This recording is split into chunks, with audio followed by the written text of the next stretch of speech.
morning, sir. sir. Morning. Good morning, sir.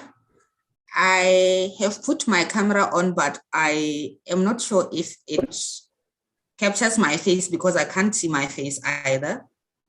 There's no picture coming in from your side there.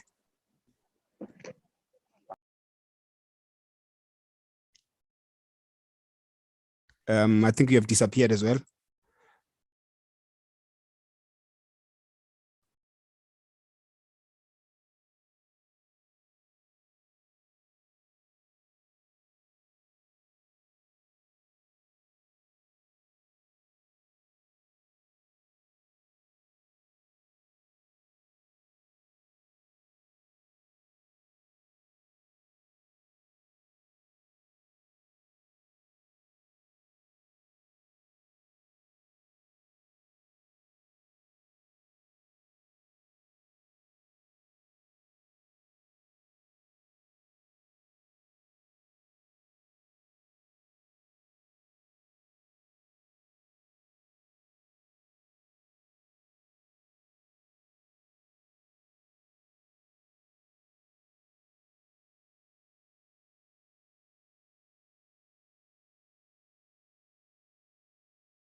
Good morning.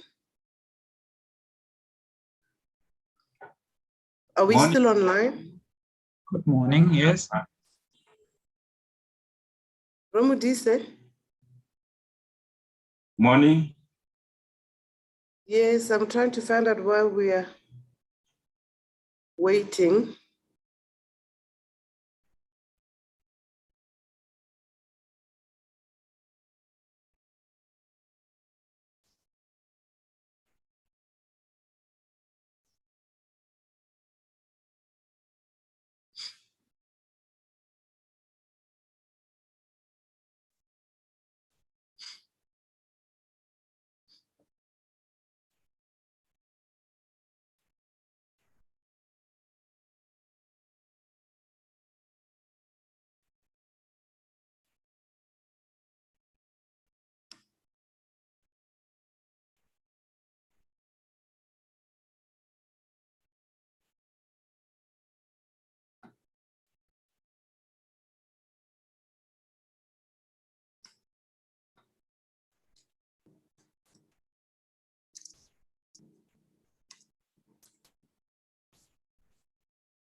No, it's on you. It's on you.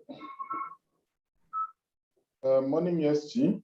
And colleagues, it looks like we have temporarily lost Modise. In the interim, it's past 10, so we must be commencing our meeting. I'll be stepping in place of Modise. As soon as he manages to reconnect, you will take over. My name is Shonen Kurasha. I'm the Program Manager for Democracy and Governance at the SADC Parliamentary Forum. I wish to welcome everyone to the meeting. Allow me to recognize, in terms of protocol, the Secretary General of the SADC Parliamentary Forum, Madam Boyemo Sekoma. I also wish to recognize our keynote speaker, Madam Meise Ngao, the CEO of English Region of the African Organization of Supreme Audit Institutions. I also wish to recognize the representatives and Auditor Generals of SADC member states, our draft person, a legal drafter rather, Mr. Greenberg, Daniel Greenberg. I wish to recognize you. I also wish to recognize the facilitator for the meeting, Dr. Gordon Moyo, representatives of media organizations, distinguished participants, ladies and gentlemen. Seeing that we are not too many in terms of representatives of Auditors General offices of SADC member states, may I have the honor and pleasure of inviting the representatives that are in the meeting to quickly introduce themselves so that we get to know them. I will call by country, starting with Angola. May you have the representatives from Angola to quickly introduce themselves. As you introduce yourself, please put your video on so that we are able to see you. Angola, is Angola in the house? Está presente. Bom dia, bom dia. Eu venho em representação à juíza conselheira presidente do Tribunal de Contas, doutora Exaugina Gamboa. Aqui o que vos fala, chamo-me Vela Antônio. Recebemos a comunicação sobre a reunião há 2 dias, portanto, podemos ver a introdução do tema e o que é que vai se abordar. Estamos aqui para dar o contributo naquilo que é necessário. E desde já, em nome da juíza conselheira presidente, doutora Georgina Gamboa, Gostaríamos de agradecer pelo convite e também estender os agradecimentos aos participantes neste fórum. Desde já, o meu muito obrigado.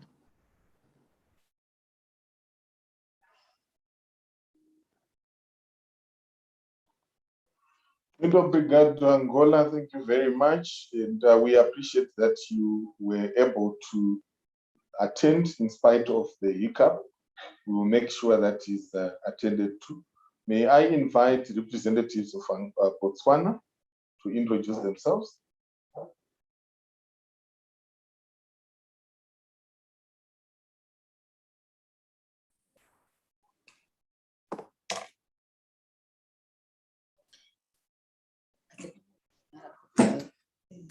Good morning. Morning. Can you hear me? Can you see me? I can hear you, but I'm unable to see your video. Unfortunately, we are having connectivity challenges. It's fine, you may proceed. Thank you. I'm My name finally is- there. Yes, Dr. Gordon Moyo, good morning. Hello. We are having introductions by representatives of member states. We will be handing over to you in a moment. We were just doing housekeeping and introduction. Okay. Thank you very much. Proceed, Botswana. Sorry about that. Thank you very much. It's okay. My name is Gebafenze Helen Getsajuang. I work for Office of the Auditor General as a Senior Assistant Auditor General. I am primarily responsible for policy, research, and development. And it is a division that covers quality assurance. It covers standards. It covers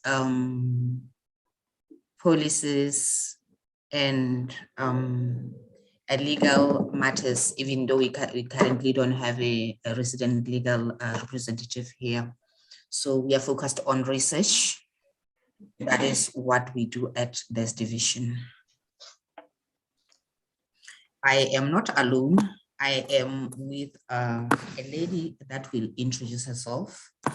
Over to you, Ms. Lovemore. Thank you, ma'am. Good morning. Good morning. Yes, my name is Lindy Lovemore. I'm the Chief Accountant for Office of the Auditor General under central government. We do audits for central government. Thank you very much, ma'am. Thank you. Yep. Shall we move to Eswatini?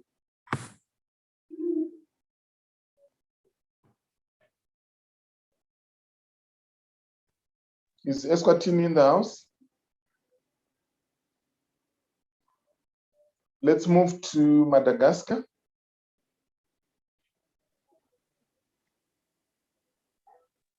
Good morning, everybody.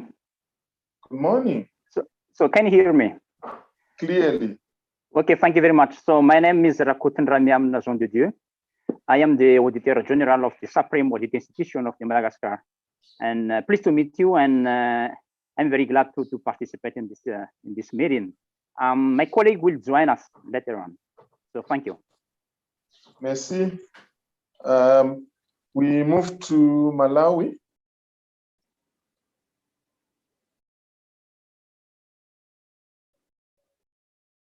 Is Malawi in the house yet? While we wait for Malawi, we can move to Mauritius.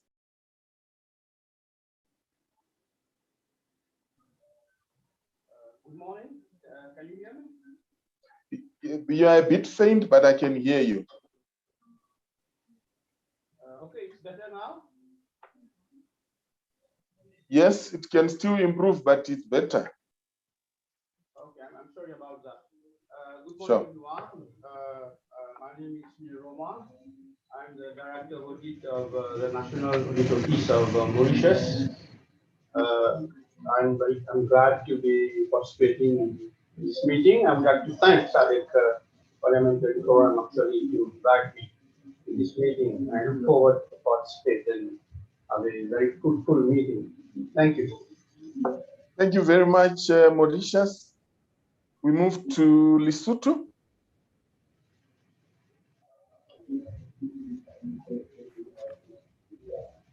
Is the Lesotho in the house? Yes. Kindly proceed. A very good morning to everyone. I am Monica Besetsa, Acting Auditor General of the Kingdom of Lesotho. Thank you. Thank you, Mayor, and welcome. We move to Seychelles.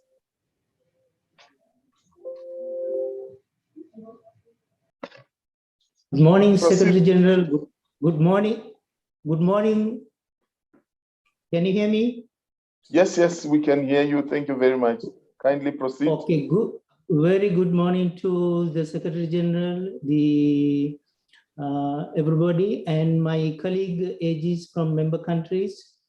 My name is Gamini Herat, Auditor General of Seychelles. I am joined by my deputy and the audit manager who is in charge of the audit of annual financial statement of government. And so we are delighted to join this meeting, and we hope that it will be a fruitful meeting whereby we will be learning something new, and we will be able to take forward this initiative of modern PFM laws in our countries. Thank you very much. Welcome, AG, and thank you very much for coming to the meeting. Let's move to Zambia.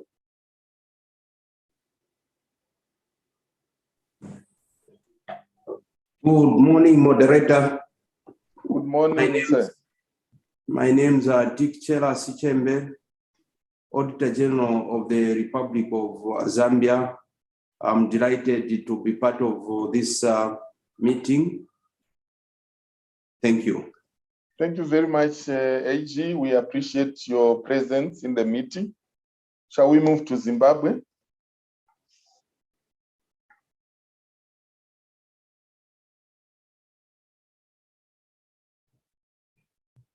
Good morning.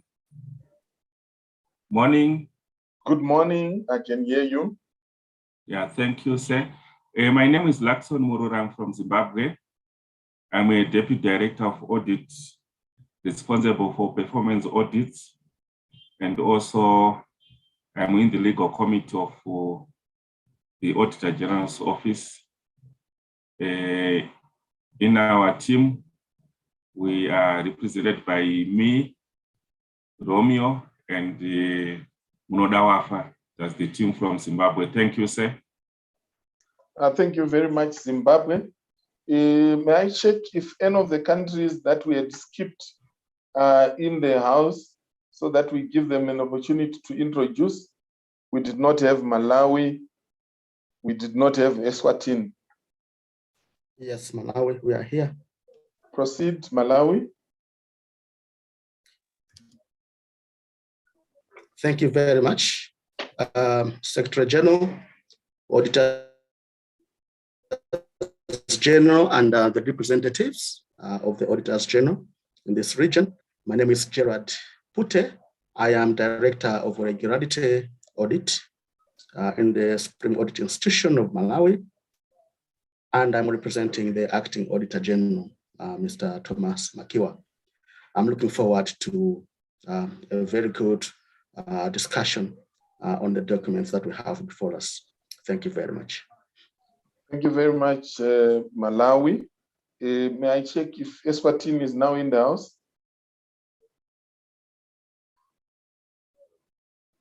I think at this juncture, I will skip to introduce our keynote speaker and our drafter, because we're going to meet with them when they take the floor to present.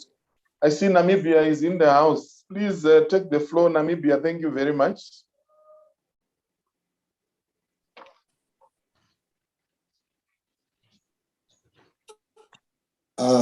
Thank you very much. I hope you can see me. I can see you, AG. Okay, thank you very much. My name is Junius Kanjeke, the Auditor General of Namibia. I have been involved in the establishment of SADC, and I've also been involved in the establishment of AfroSai-E, and I have also been involved in the establishment of AfroPac, the continental body. So I hope I will learn a lot in this meeting or this consultative meeting and contribute where I can. Thank you very much. I also have one staff member who is with me, who is seconded to the Public Accounts Committee in the country and also in the region. Mr. Kapepo, maybe he can introduce himself. Mr. Kapepo? Thank you very much. A very good morning to everyone. My name is Charlie Kapepo, a Deputy Director of Audit Service responsible for the audit of the central government. And as the AG have alluded to, I'm also the representative of the Office of Auditor General at the PAC. Thank you. Thank you very much, Charlie. Is Eswatini in the house? One more time. That concludes the round of introductions in terms of representatives of member states. We will get to know the rest of the participants as the meeting proceeds. May I, at this point, before I hand over to Modise, just quickly check participants through the consultations or the consultation process that SADC PF is going to undertake. Commencing with this meeting we are having with Auditors General of SADC member states. So the process of drafting and reviewing the model law will see us SADC PF consulting with a wide range of stakeholders as part of creating ownership, as part of making sure that there is legitimacy, so that there's part of making sure that the model law is as reflective of the issues that are coming from different sectors as possible. So we have this meeting with Auditors General, and on the 15th of February, we will proceed to have ministries responsible for finance, economic development, good governance, and institutional reforms. We also have planning commissions and accountants general of member states. 2 days after that, on the 17th of February, we will interact with chairpersons of relevant standing committees of parliament that include public accounts, finance, budget, anti-corruption, and good governance committees. On the 22nd of February, we will interact with, we'll consult with revenue authorities. And then on the 24th of February, we will consult with attorneys general of SADC member states. And then we will, on the 1st of March, consult with financial intelligence units and anti-money laundering agencies. On the 3rd of March, we will consult with police representatives tasked with investigating financial crimes and related offenses. And then on the 9th of March, we will consult with prosecutors that are involved in prosecuting financial related crimes and offenses. Then on the 10th of March, we will have civil society organizations that are involved in advocacy for good governance. On 15th March, chief justices, magistrates, and other judicial officers that serve on financial tribunals. On 16th of March, we will have the relevant staff of SADC Parliament, including staff of parliamentary budget offices, legal drafters, and state law officers. On 17th March, we will have consultations with financial lawyers that will be convened under the auspices of the SADC Lawyers Association. And then on the 22nd of March, we will consult with the Committee of Central Bank Governors of SADC member states. And then on the 31st of March, we will consult with UN agencies, donors, the IMF, the World Bank, and other regional and interparliamentary bodies. 5th of April, representatives of various academic institutions. And then to cap it all, we will have consultations as part of the validation process with the joint session of standing committees of the SADC Parliamentary Forum and the Regional Women's Parliamentary Caucus. That will conclude our very intensive consultative process. And so we are deliberate in starting with Auditor Generals in this process because of the key role that you play in terms of public financial management. At this juncture, I want to check if my colleague Kabeli is ready.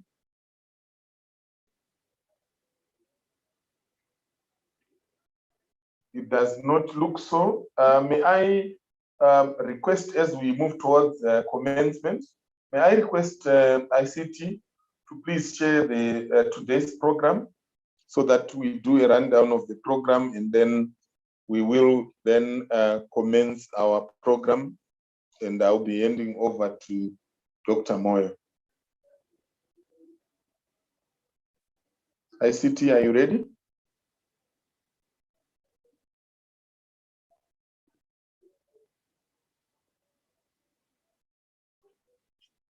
Thank you very much. There is a copy of our program. Our facilitator will be Dr. Gordon Moyo. He's a former member of parliament, the former cabinet minister, and currently lecturer at Lupane State University in Zimbabwe.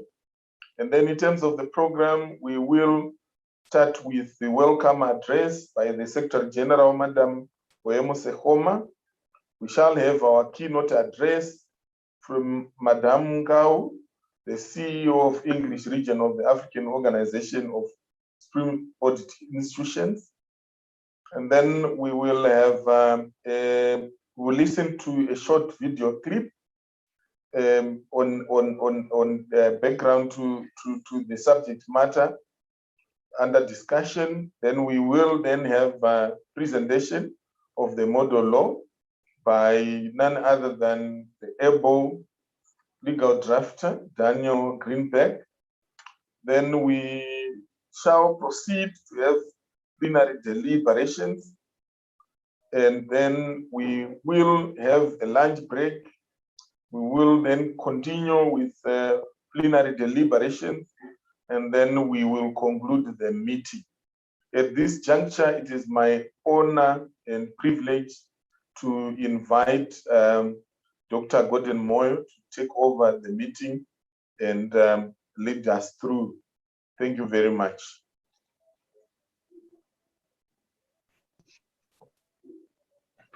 Thank you very much, Kurasha, for standing in for me. Am I audible?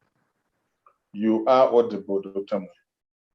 Thank you very much. And thank you very much for starting the meeting. And I was struggling to sign and join the meeting. But finally, I am here. Ladies and gentlemen, esteemed and distinguished members from the sub-region, we are very excited to have you here. I will be your chairperson today, your facilitator rather. But I'm also one of the members of the technical group on public financial management of SADC PF. Without wasting your time, we will talk about other details later, but I'm really itching to get the meeting started officially by inviting our esteemed SG, Sangoma. Please do welcome this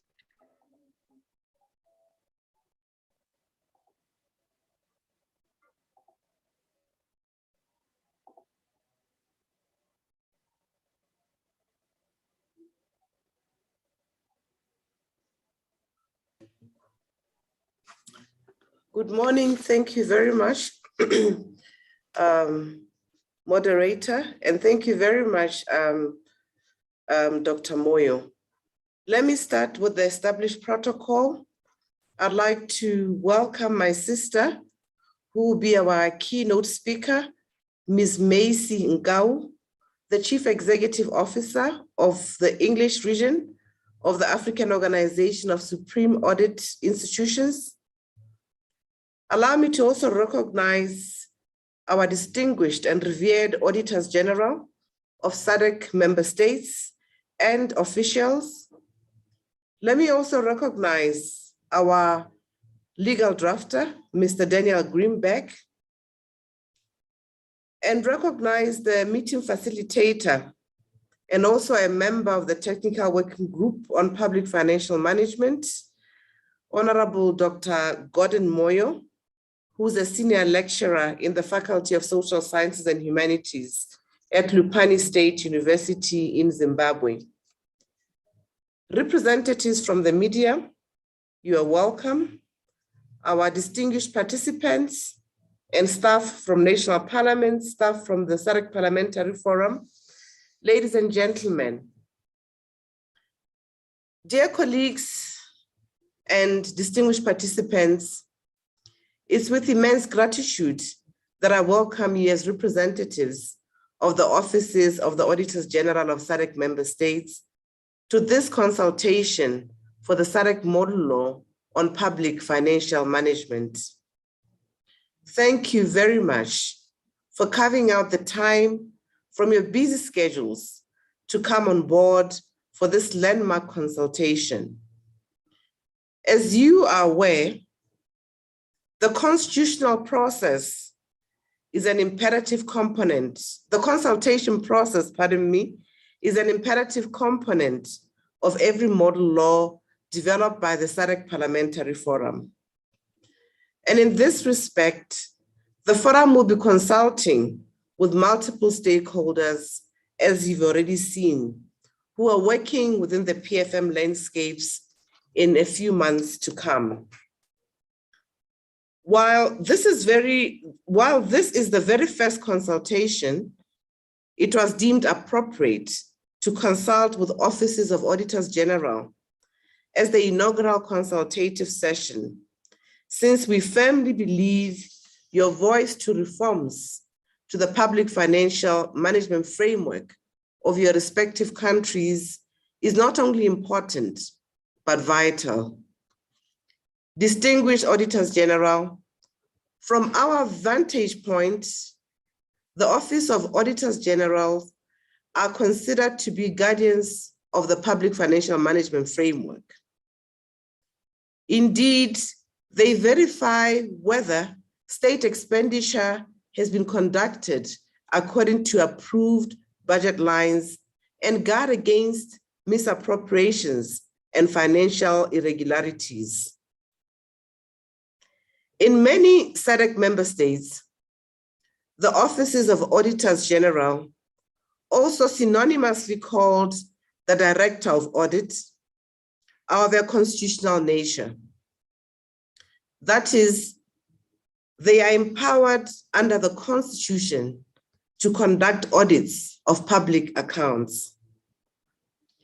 Ladies and gentlemen, in addition, the offices of the Auditors General compile a yearly national audit report, which is tabled in Parliament for the consideration of the Public Accounts Committee. It is often stated by independent observers that the Auditors General's report is the single most important report to rely upon to determine the health and robustness of a state's public financial management structure. And we agree with that observation. Distinguished participants, the Auditors General also comment extensively on the appropriateness of financial procedures adopted by ministries and departments, and that constitutes a valuable check and balance over the executive. In many SADC nations, they are empowered to issue guidelines on financial procedures and reporting, which must be adhered with. Ladies and gentlemen, moreover, in some SADC member states, auditors general cooperate to a large extent with corruption agencies, and both work together to unearth financial crimes, money laundering, and other public financial management infringements. Indeed, it is in this respect that the SADC Parliamentary Forum has found it befitting to engage with representatives of the offices of the Auditors General, especially as a model law on public financial management will expressly make mention of the synergies between the Auditors General and other stakeholders, such as the Public Accounts Committee. Distinguished participants, today, a presentation will be made by Dr. Greenberg on the gist of the SADC model law, and you'll have the opportunity to engage openly and frankly with the legal drafter in view of exchanging country perspectives on public financial management and help us identify areas for improvement, especially where the powers of the Auditors General are involved. Ladies and gentlemen, please note that your proposals will remain anonymous, and all proposals will be taken together in view of incorporating same into the SADC model law on public financial management. You're also invited to reflect upon reforms on public financial management, which have been proposed or are in gestation at national level, and which may provide insight in order to refine the provisions of the model law. It is good to note that although the model law is an instrument aimed at inspiring member states to align their national public financial management framework accordingly, the SADC Parliamentary Forum will push for domestication through its standing committee and organs. You may wish to learn that the forum is now endowed with a dedicated high-level organ called the Regional Parliamentary Model Laws Oversight Committee, which, as the name indicates, is entrusted with the task of monitoring the domestication of the model laws that we develop and identifying pitfalls and challenges accordingly. Thanks to the ongoing efforts of this particular committee, your contributions to the model law can thus see the light of day and be incorporated or adapted at national level in a forthwith manner with the necessary parliamentary evolution. Dear colleagues and distinguished participants, as I end these welcome and opening remarks, I wish to thank you once again for your keen participation today. I think you'll concur with me that a strong public financial management and a healthy democracy are two sides of the same coin, and they're intertwined with one another. Ultimately, the objective is to make the SADC region a cradle of democracy with the necessary checks and balances that are facilitated by a robust public financial management framework. On this note, I wish you all a pleasant deliberation and will be listening to you throughout the day to learn from your wisdom and experience in your revered offices. I thank you, Honorable Moderator.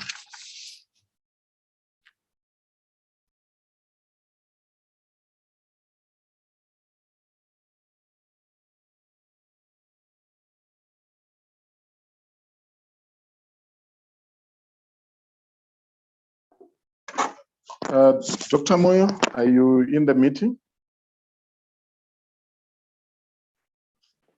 He has left us, he's not in the meeting.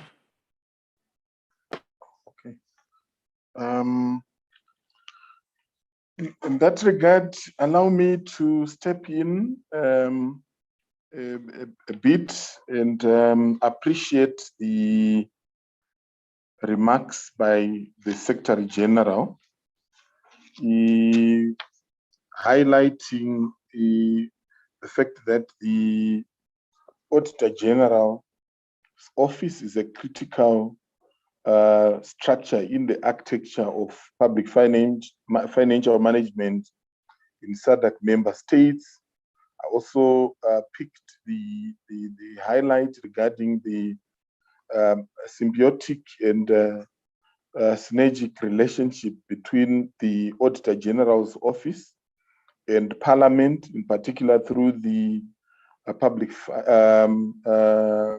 accounts committees, but also with other public institutions such as the agencies that work to eliminate and curb corruption.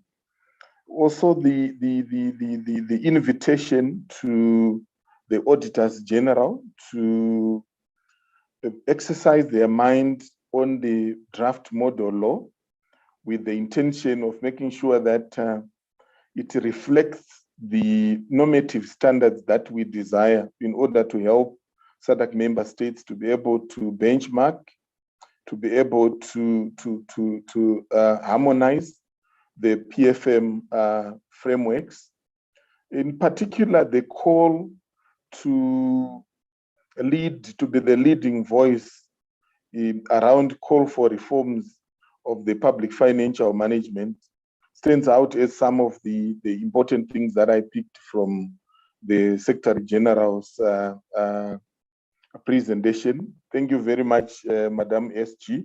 The call has been very clear, and I'm sure it ties in very well with some of the expectations that were expressed randomly by the representatives of AG's offices of member states in the introductions. At this juncture, allow me to confer with our ICT and confirm that the next item is the keynote address.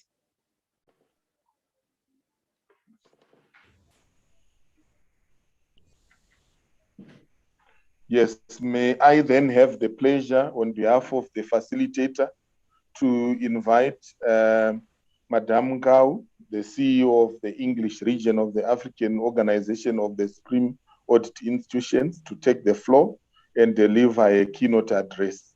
Over to you, Madam. Thank you, Program Director.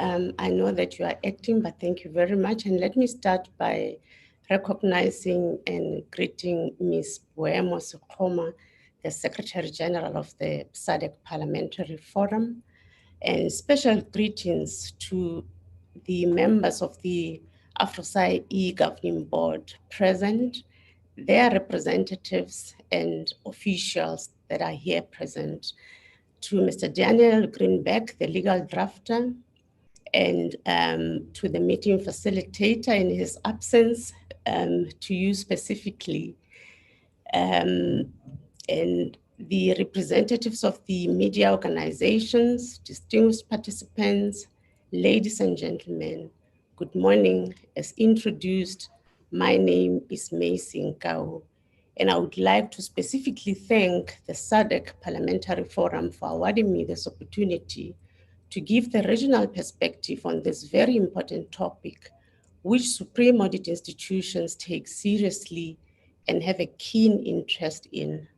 While the strength of the PFM systems lie in the political will, the Supreme Audit institutions have a big role in influencing its effectiveness through audits. It is a great honor and privilege to be on this virtual platform where Auditors General, who are also members of my governing body, said, will be sharing experiences, deliberating, and contributing to the model PFM law for the SADC region. As the Secretary General mentioned, that we need to have a model law. As a people, we have firmly transcended into a phenomenon of the entire world becoming more interconnected as the result of the propagation of media technologies throughout the world. This is what we now term the global village. As SADC member states, we are undeniably tied together into a single globalized marketplace and village.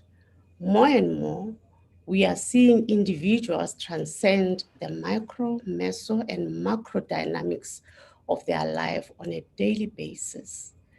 This phenomenon continues to give validation to the need for us to ensure that SADC has a functional parliamentary forum which complements the executive branch of government in the administration and running of an effective and efficient public finance management system. A closer look into the structure of PFM systems of SADC region is indicative of several areas of homogeneity. Over the years, the functional aspects of our budget seem to look alike from one member state to the other, and the results of budget implementation are also now mimicking one another.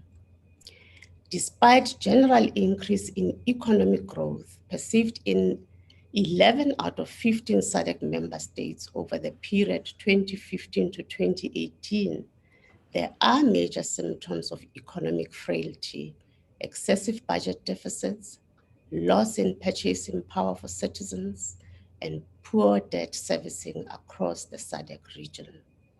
Notwithstanding these challenges, most SADC member states have subscribed to international commitments, such as the implementation of the Sustainable Development Goals, inclusive of universal health coverage and gender-related treaties, such as the African Charter on Human and People's Rights, and its corresponding protocol on the rights of women in Africa, the Maputo Protocol, Africa Agenda 2063, to cite but a few.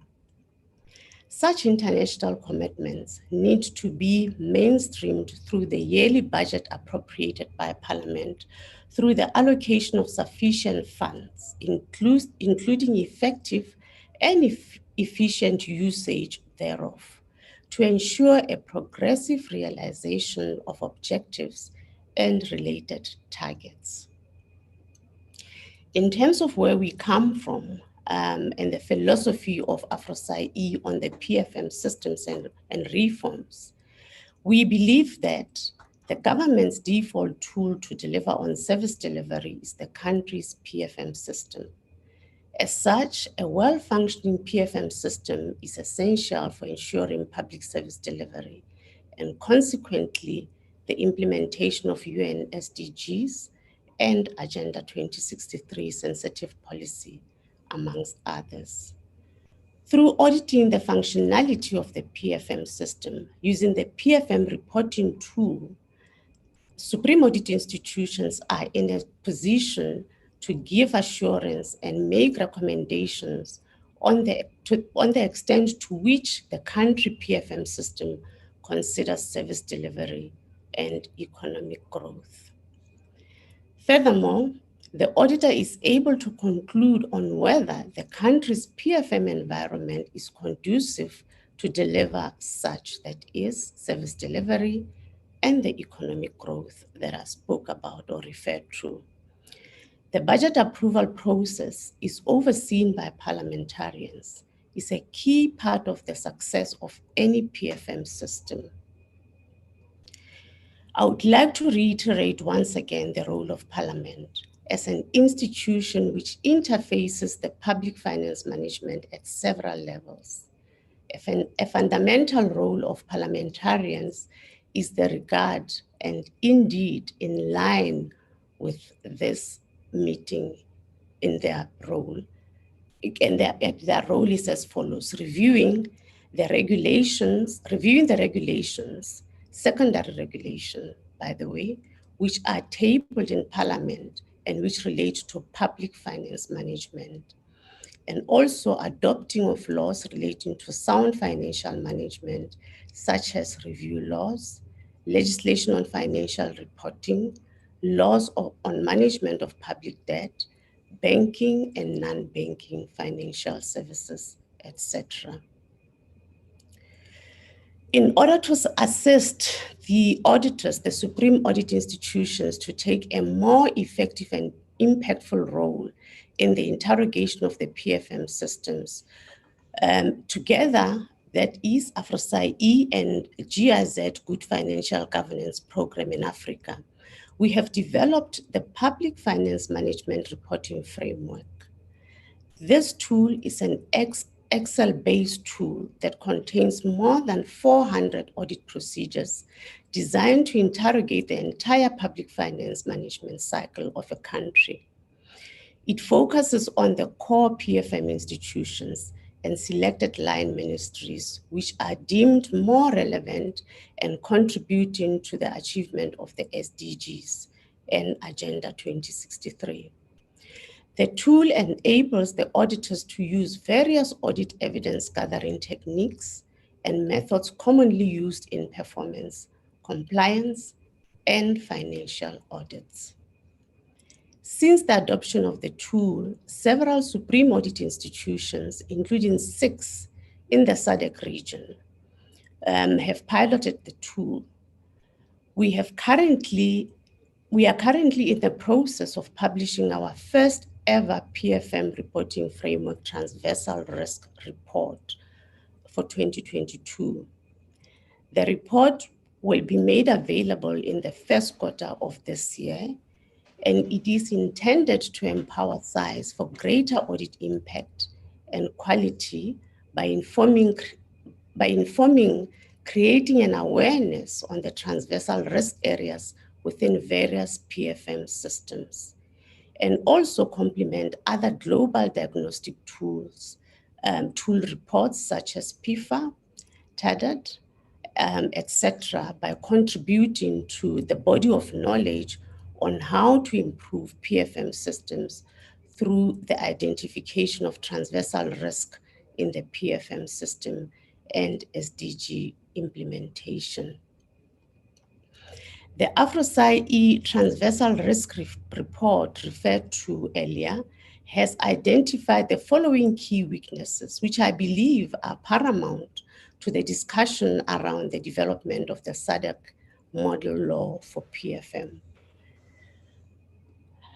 Some of these key risks are as follows: the disconnect between international commitments and budgeting thereof. This is putting a strain on the attainment of the SDG targets.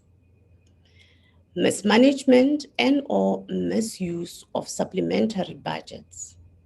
And this is putting pressure on the fiscus purse due to wastages. Thirdly, no limit on quantum of public contracts entered into by the executive. Contracts, especially in the extractive industries, in the form of guarantees, are not benefiting the citizens and remain secretive. Lastly, lack of enforcement for regulation of public sector debt. Governments are sinking deeper into debt in a manner that will hamstring the financial aspiration of future generations to come. It is clear that strong and functional PFM systems will result in improved investment climate in the SADC region and attract private capital nationally, transnationally, and internationally, unlike weak and non-functional PFM systems, which open doors for fraud and corruption, including transnational organized crimes, that is, cross-border crimes. Furthermore, a key contributor to strong and functional PFM systems is enhanced capacity, that is, skilled and qualified human bodies in the states and regional authorities to help regulate, supervise, and enforce measures to effectively address weak PFM systems, including its impact across the borders. Program Director, in conclusion, due to the existing legal and regulatory gaps, some of which are being identified by the SAI auditors, Supreme Audit Institution auditors, as they perform their audits using the PFM reporting framework, it is deemed necessary to prepare a SADC model law on public finance management to be adopted by the SADC Parliamentary Forum's plenary assembly that will serve as a benchmark and guiding legal instrument for national parliaments to reinforce their domestic legal framework on public finance management. The streamlined consultation process tabled by the Parliamentary Forum is indicative of the seriousness of the which the Parliamentary Forum takes on the PFM laws. Notwithstanding the fact that model laws will inevitably have flaws, it is important for countries that have a number of commonalities to share knowledge and experience, which makes the learning process important to allow continuous evolution and adaptation of the model laws. I wish you all enthusiastic deliberations, and I will be interested to hear the contribution that will improve the model law that will be tabled in the SADC Parliamentary Forum. Thank you very much.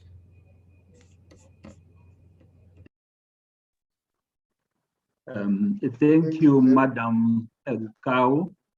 I'm really sorry that I didn't have the opportunity to introduce you, looking at that very long profile of yours, and proudly so.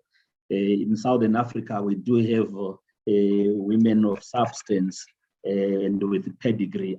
I wanted to introduce you, but my bandwidth is very erratic and really causing problems for me. Madam SG, thank you very much for the opening remarks as well. I think we are now set to go. Thank you very much to our two esteemed ladies. Can I now ask the ICT team to show us very briefly a video so that we can then recharge our batteries as we look at it, then we begin to engage after. ICT, please.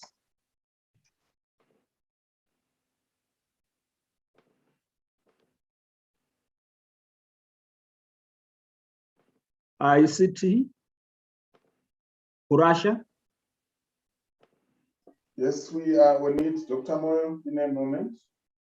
Thank you. Sure, sure.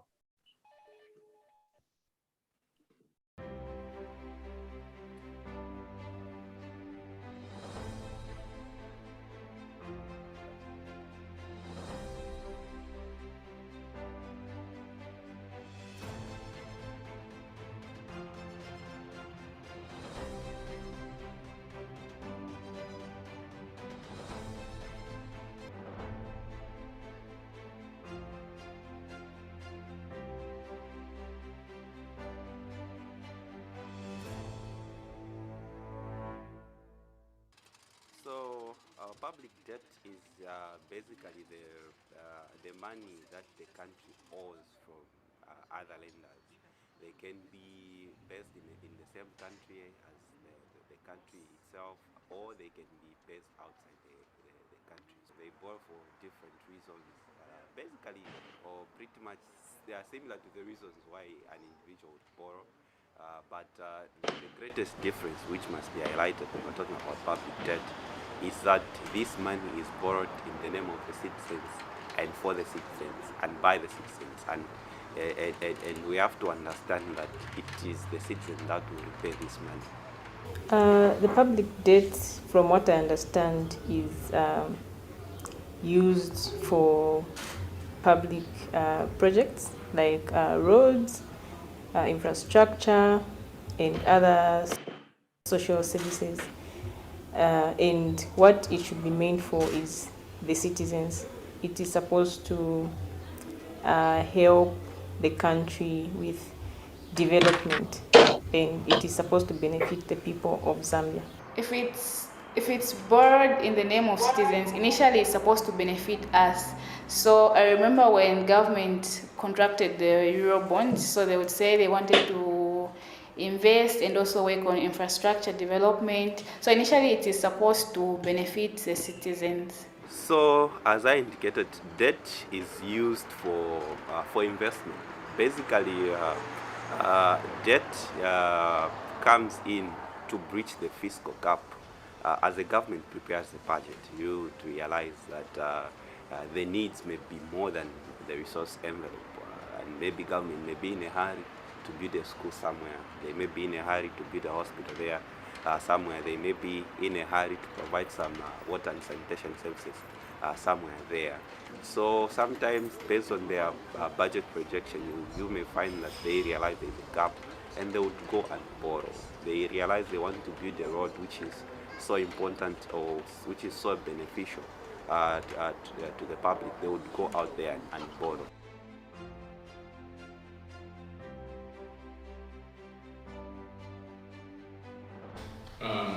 Well, first of all, I would say that debt impacts, it could impact the cost of living, and it could ultimately impact my welfare. So when it comes to my cost of living, I find that my cost of living, I go to the supermarket, I find commodities sort of expensive, services become expensive because of the depreciation of my currency. Further, like I said, it's going to impact my welfare because government is supposed to allocate adequate resources to social sectors, for example, education, public services and public goods. I'm not sure of the exact amount that Zambia that we owe as a country, but I do not think the money that we are owing translates to or benefits the ordinary people in sectors such as education and health. I think most of the money has been used to roads, which is mostly in Lusaka. So that means that the majority of the population does not benefit. Or to some extent, I would say we are able to see one or two things. I would not be doing myself a favor, or I would not be very honest if I say we haven't seen any development with regards to the monies that we've gotten. However, there's been a few instances where you've gotten this money for these specific purposes, but at the end of the day, the results that you get are not so good. I'll give an example of the Ministry of Health and the scandals that we've been seeing from time to time. We've heard that we have expired drugs. From time to time, we've heard that we have expired condoms and all those things. And when you look at that, those are things that are supposed to benefit the citizens. Those are things that are supposed to benefit the masses. And chances of it coming back after you discover that these drugs are expired are very minimal. That's if at all there are any chances. I think our debt now has reached critical levels. It's more than 50% of our GDP. So that means more than 50% of government revenue is spent towards servicing public debt. And so when half of the revenue that the country has is going towards servicing debt, that means the other half has to be spent between among different sectors, such as education, health, and then that other half is actually not even enough because they also have to pay public civil servants.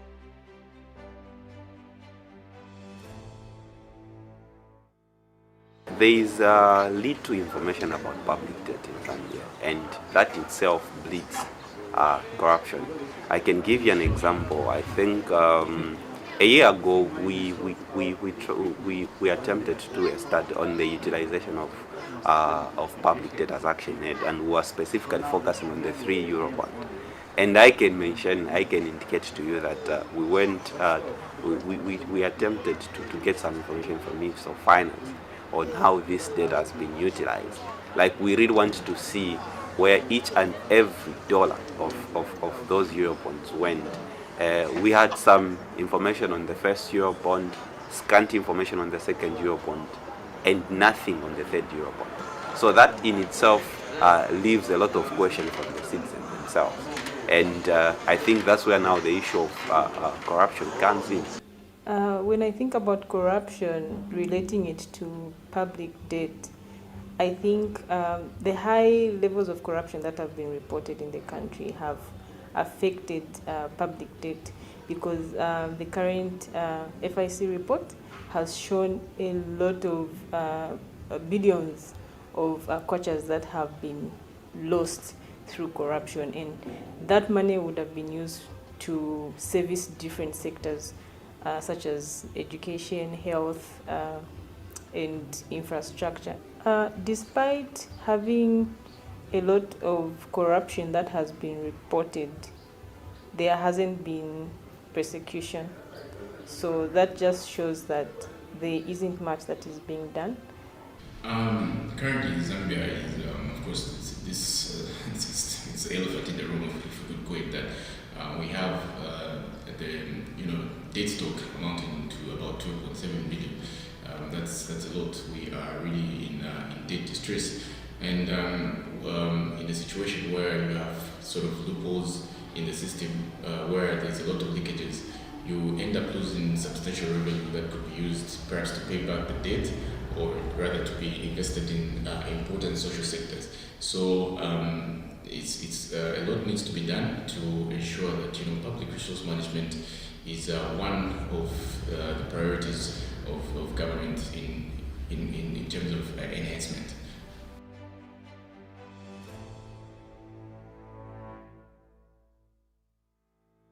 Me as a citizen, I think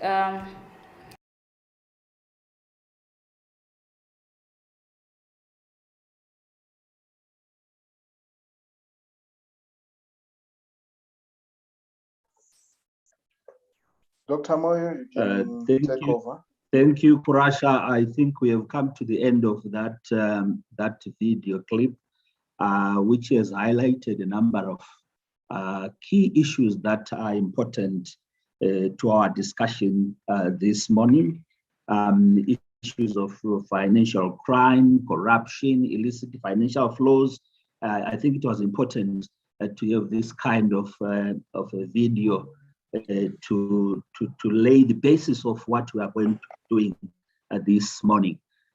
Allow me, Madam SG and colleagues, to now move to the center of our consultation program today, where we are going to have our drafter giving highlights. He can't give us details of everything, but give us the highlights, the critical, the pillars of the model law that is before us. The process would be him making a presentation, and it's up to him, it's freestyle. It's up to him whether after a point, after a section, he then invites comments, but at the end of his presentation, we shall have a discussion, a conversation for your inputs. And at the same time, while he is presenting, I would like to submit to you colleagues that we do have the chat group. The chat, that chat platform there, which you can use to send your questions. If you have got questions, clarifications, and sending there, you will respond at the appropriate time. Otherwise, may I invite Mr. Daniel Greenberg, our legal drafter, to take the stage. Thank you, Honourable Facilitator Dr. Moyo.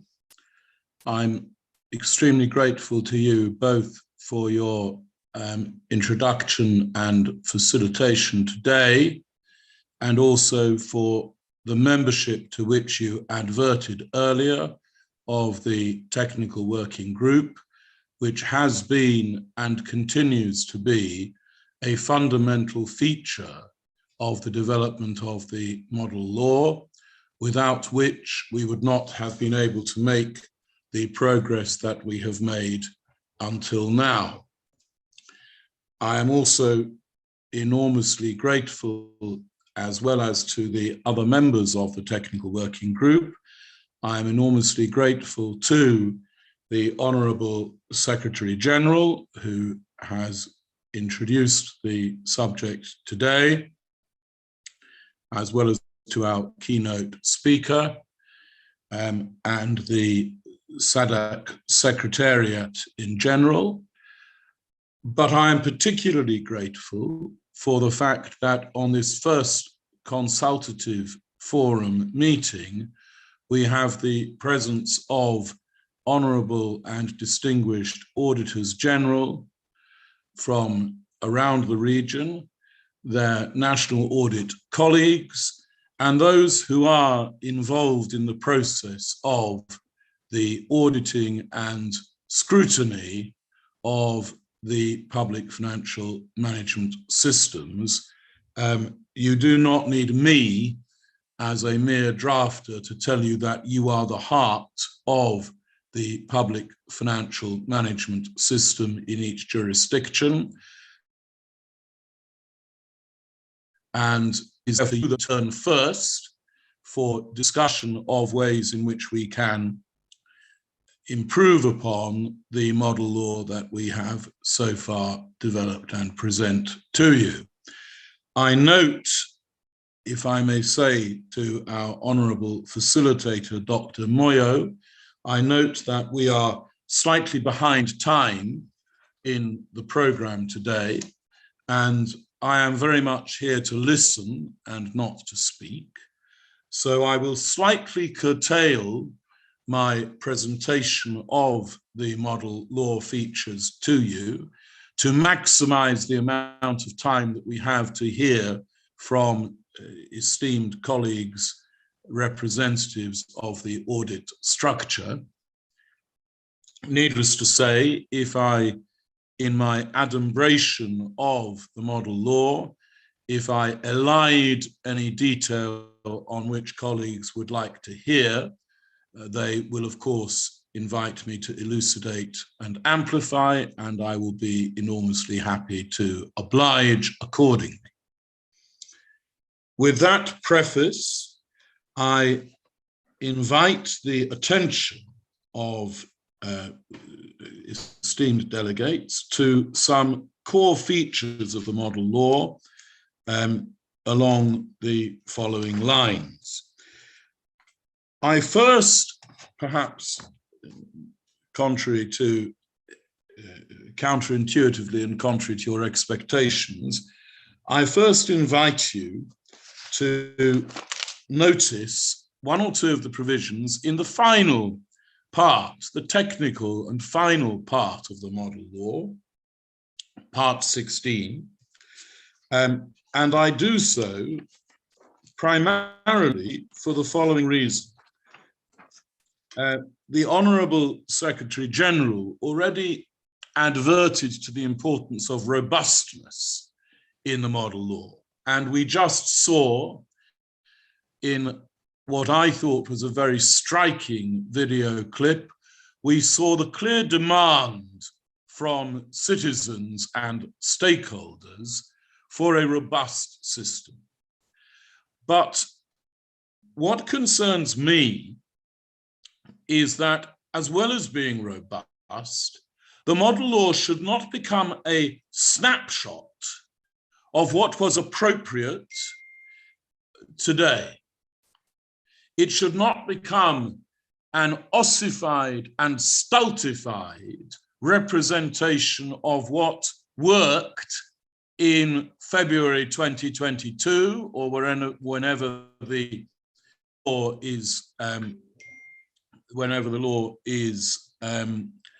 finally enacted.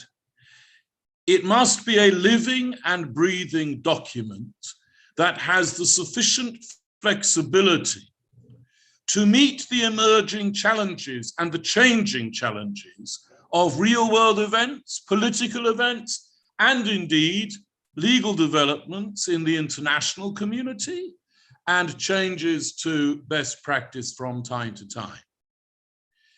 it is not realistic to expect national parliaments to enact a structure of this kind more than once, perhaps in a generation, certainly in a number of years.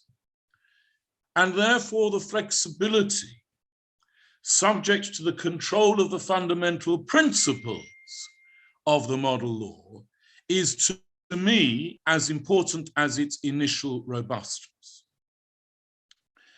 Before I draw your attention to the particular tools of flexibility that we are proposing in the model law, I will mention one area that the technical working group have paid particular attention to, that quintessentially requires flexibility in order to be effective.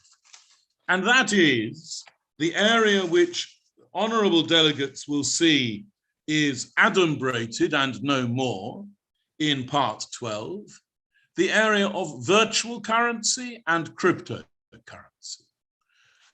Honourable delegates will all be more alive than I am to the emerging challenges of embracing, controlling, and deploying virtual currencies in an appropriate way.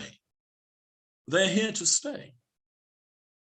They are no longer capable of being identified as some kind of passing fashion or blip. Central banks may come to issue cryptocurrency. They will certainly have to acknowledge the existence of assets held in a virtual form.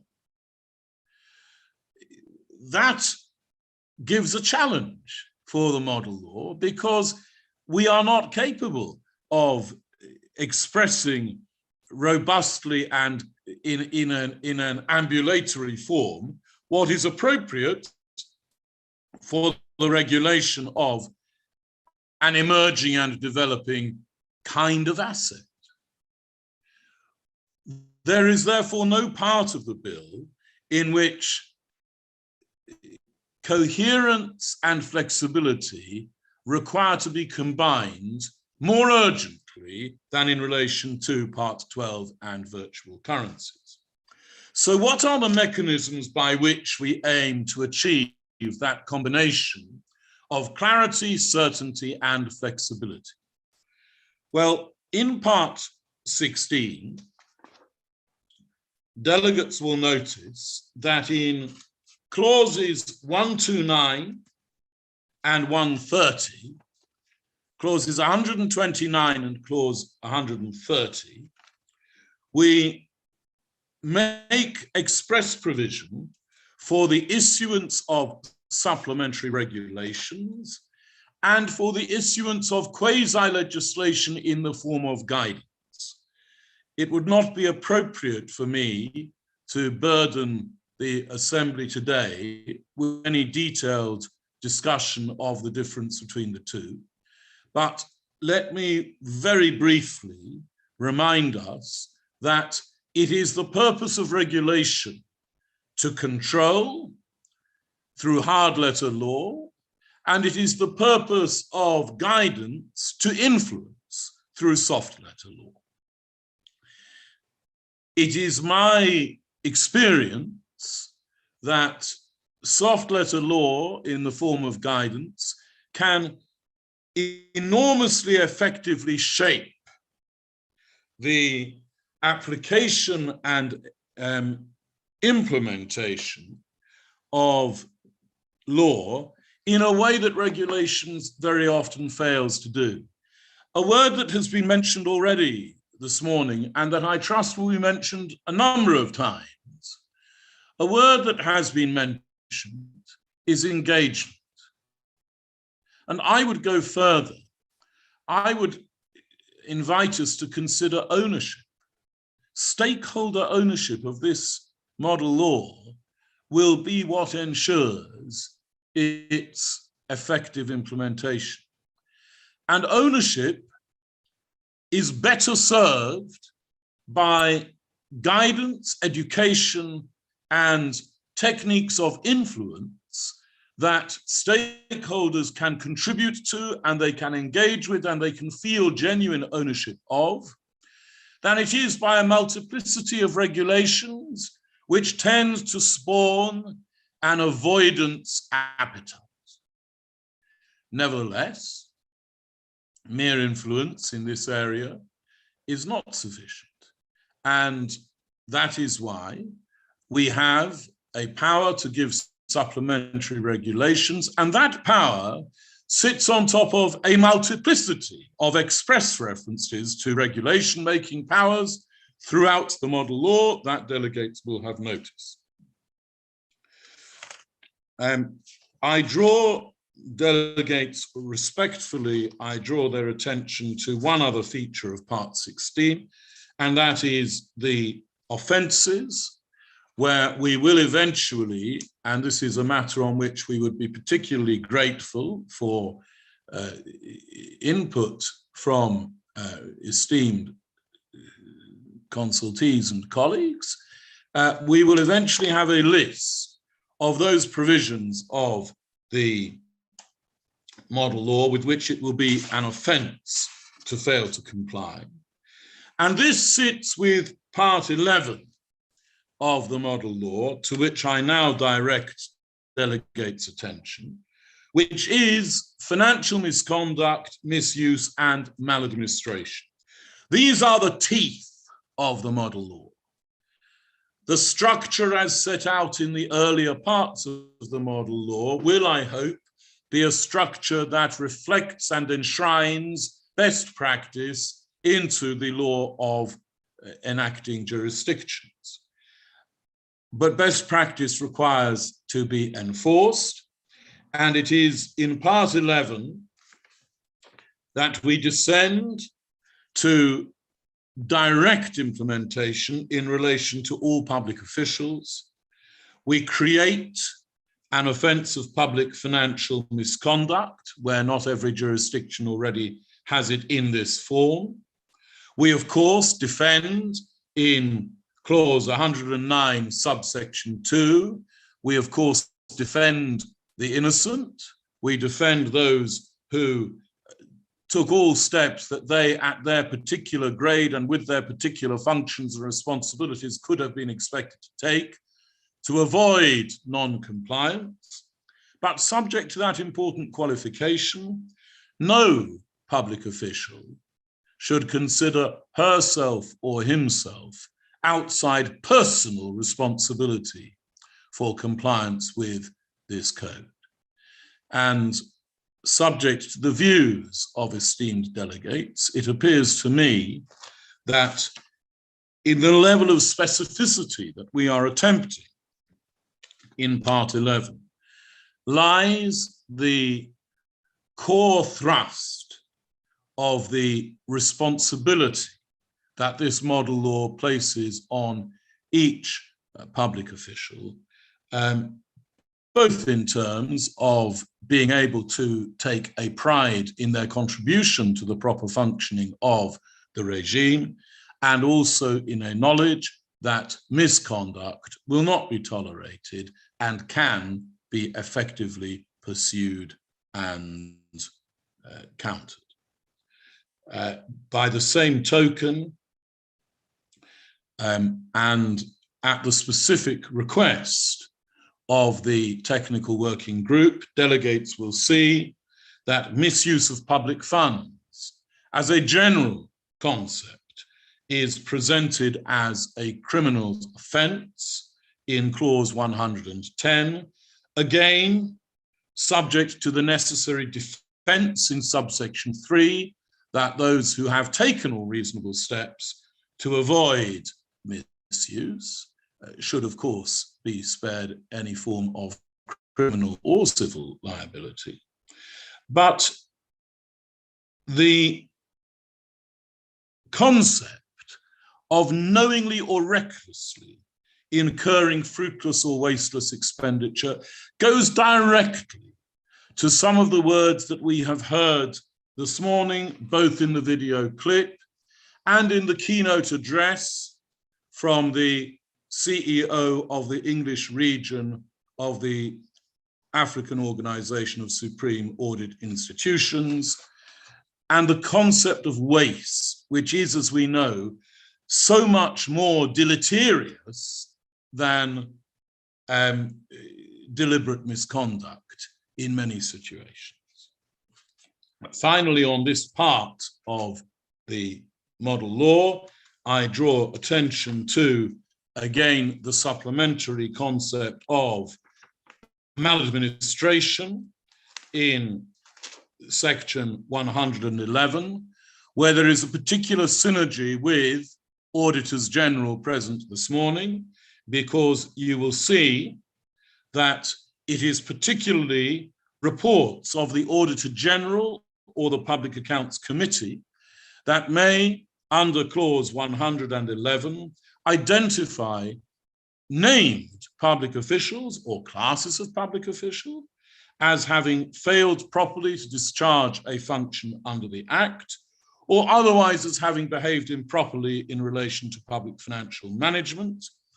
And this, I believe, although a tool that you will wish to exercise very sparingly, is a tool that in certain circumstances may be even more effective, both in its exercise and perhaps more in the knowledge that it could be exercised as a cautionary control over the behavior of all those involved in the public financial management system. I now turn, and I did promise that I would curtail my remarks. I noticed that in accordance with the timetable, I would now be drawing my remarks to a close and we would be commencing the plenary deliberations. But I commenced my remarks about half an hour after I would have done in accordance with the programme. So by way of compromise and subject to direction to the contrary from the Honourable Facilitator, Dr. Moyo, or the Honourable Secretary General, I will take about 10 minutes now to go through some other core features and then look forward to hearing the comments and indeed questions of delegates. I pause merely to check whether that meets with the approval of the Honourable Facilitator and the Honourable Secretary General.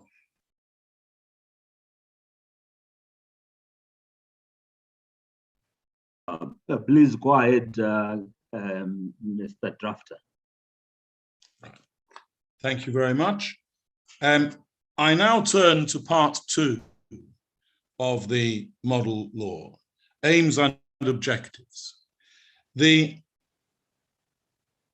purpose of articulating the aims and objectives and values of the public financial management system in the model law itself is twofold.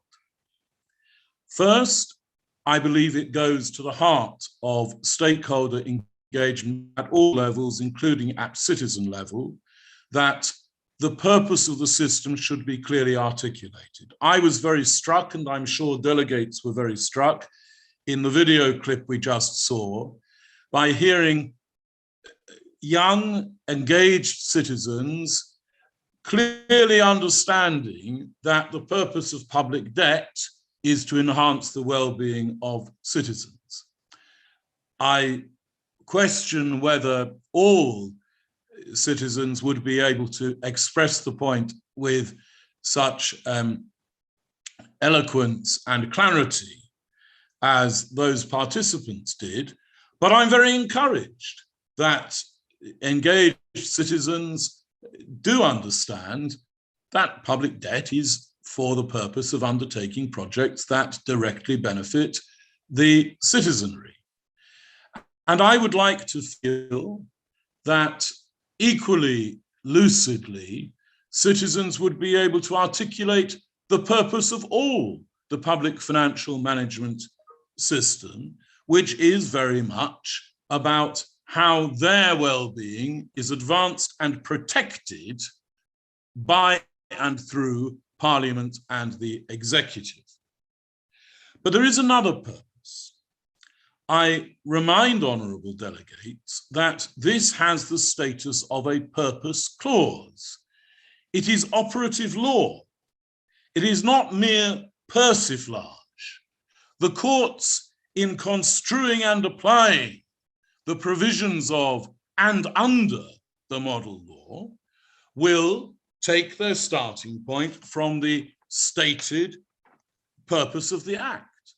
And the values of accountability, transparency, independence, and modernity will influence the application and construction of the law contained in this model law and the law made under it through regulation.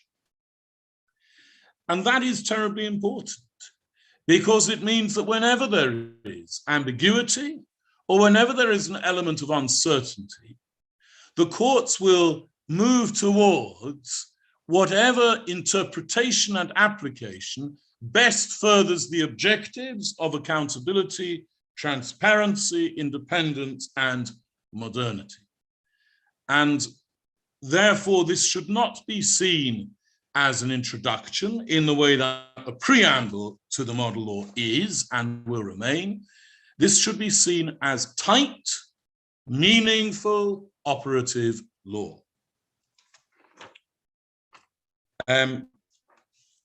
We have chosen accountability, transparency, independence, and modernity, but we have linked them to efficiency and effectiveness. And I would like to explain why we have done it in this way. Efficiency is not a value in itself. Effectiveness is not a value in itself in the context of public financial management. You can manage the finances, a particular part of the system can be extremely efficient, but if it is not in accordance with accountability, transparency, independence, and modernity, then it is not fit for purpose. Right? Could be that the most efficient way of handling much of public expenditure and public procurement is for one official to take a checkbook into the market. That's probably the most efficient way of dealing with procurement. Certainly the quickest, and it's probably the most effective. But it ain't accountable, transparent, and it doesn't further the objectives of the model law as enshrined in Part 2. And that is why I have made the concept of efficient and effective process subordinate to the 4 core values that are contained in the Act. Measurable outcomes, Clause 10. Again, this is something that I have discussed in some level of detail with the technical working group. And this is a relatively modern development for many jurisdictions around the world. The focus on measurability of benchmarking outcomes that can be measured. Again, I thought I was very affected by the youngster in the video clip saying, well, I know they've built roads, and that's okay. Yeah, that's good that they've built roads, but I don't drive on the roads. They're not where I am. So they're not particularly effective for me. That citizen ought to be able to look at the benchmarks, the measurable benchmarks of the optimization of public expenditure under Clause 10.1a, and say, well, that measurable benchmark, it is measurable. You can measure how many miles of roads have been built, but that is not necessarily the most meaningful benchmark for me as a citizen to compare and contrast differential levels of optimization. Now, of course, there may be reasons why there are hidden benefits from that citizen in the way that benchmark transport structure has been delivered. But that's a separate question. What is important is that there are a range of measurable benchmarks that give confidence to stakeholders and help them to feel that this system is not just there as part of some obscure government and parliamentary game, but it is directly relevant, it is directly related to the optimization for measurable and objectively useful purposes of public revenue and expenditure, sustainability, clause 10.1b, and accountability and oversight, clause 10.1c. Finally, and briefly on this point, I direct attention to the public financial management principles, the transparency principle, the accountability and participation principle, the oversight principle, and the responsibility principle.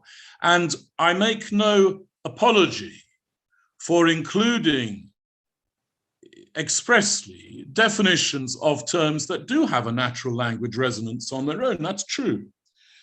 We all know what transparency means, but we don't actually, because I have no doubt that if I were to ask every one of the honourable delegates today to articulate a meaning of transparency in this context, there would be subtle differences, and sometimes not so subtle differences. And it is necessary to articulate a core concept of transparency in the public financial management sector on the face of the bill. It is a core, I stress. There is ample room for different jurisdictions, different auditors general, different national audit offices to take their own independent view of what transparency requires in particular circumstances. That's absolutely fine. But there does have to be a shared understanding of the core conceptual underpinning of the notion of transparency at which we are aiming, and the same is true of accountability and participation, of oversight and of responsibility. Finally, I draw attention on part 2, I draw attention to the values. The public financial management values I have articulated here, having had some particular success in a public financial management act that I wrote for another jurisdiction in another part of the world altogether. And I felt that there was particular success in engaging stakeholders in articulating the values underpinning the entirety of the public financial management sector. My observation was that this did increase stakeholder confidence significantly, and they speak to the heart of the public service: integrity, impartiality, equity in dealings, professionalism, and responsiveness, to which I have added, at the behest of the technical working group, independence and accountability. I now direct respectfully the attention of delegates to parts of the bill that particularly concern auditors general and the audit functions. Clause 23 is a marker clause because the Auditor General is set out in detail later on, but I wanted to include it in part 3 to put it beyond doubt that when we list the public finance authorities, the Auditor General is very much one of those authorities and deserves to a place in part 3, albeit that the details occur later. Part 5, supply and appropriation. I draw attention to part 5 simply to make the following observation. In an act where we want stakeholder engagement across the board, supply and appropriation is particularly challenging because we as public finance management professionals understand the concept and the centrality of the concept of supply and appropriation, but they're very difficult to explain sometimes to other professionals and to lay readers. Any advice that the honourable delegates today have in connection with communicating the core functions of supply and appropriation in an effective way will be particularly welcomed. Part 6, beginning with clause 34, introduces the parliamentary control network. It enacts a parliamentary engagement principle in clause 35, and that underpins the Auditor General's responsibilities. It sets out the principle that Parliament should use the full range of mechanisms for the purpose of overseeing and controlling the public financial management process. And the words "the full range" are designed in particular to speak to a feeling that I have heard Auditors General express on other occasions, and that is that they cannot function in a vacuum. They have to be seen as part of effective parliamentary and extra-parliamentary systems and mechanisms that can enable them to perform their functions effectively. Clause 36 on the Auditor General. Delegates will note drafting notes 21 and 22, drafting footnotes 21 and 22. Constitutions differ as to the amount of specificity that they contain on a range of matters, and that includes Auditor General. Some of you are constitution officers, and there will be no need for some of the provisions in this fasciculus of Part 6, because that would overlap or indeed contrast with provisions in your constitution. Others of you will need it. This is what a model law does. It presents a palette, as the Honourable CEO in her keynote address said. It presents a palette from which members can choose in a coherent and consistent way. Subject to that, the appointment and status of the Auditor General and the Auditor General's right to access and right to undertake reviews are set out in detail. In clauses 36 to 39. Clause 40 introduces the National Audit Office and gives it its own statutory status and function, so that they are officers of the National Audit Office are seen as statutory officers in their own right, and the importance of that is not something I do not have to outline to respected delegates today. The functions of the Auditor General, scrutinising public funds, clause 41, the annual report, clause 42, the ongoing audits and opinions, reporting directly to Parliament in clause 43. The relationship with the Public Accounts Committee in clause 44. Again, with some specific details to ensure independence and impartiality, I direct attention in particular to clause 44.5, in which the independence from the executive is stressed and enshrined.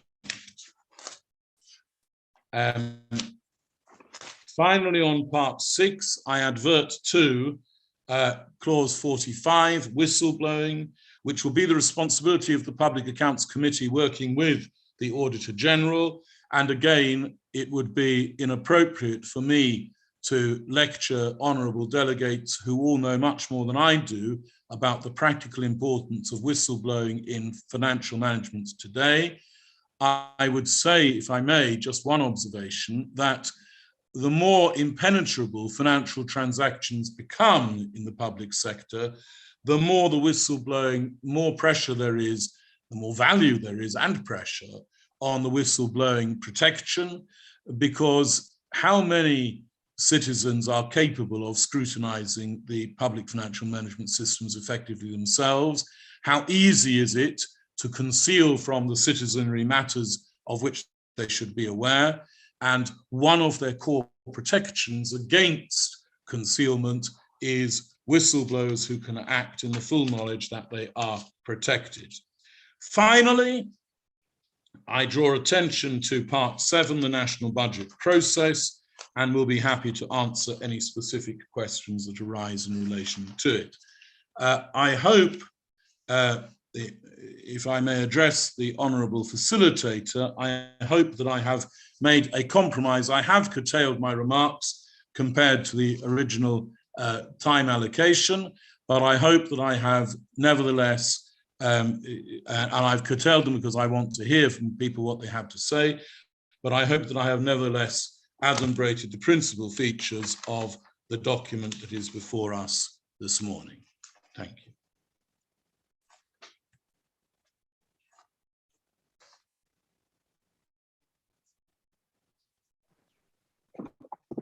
Hello, Mr.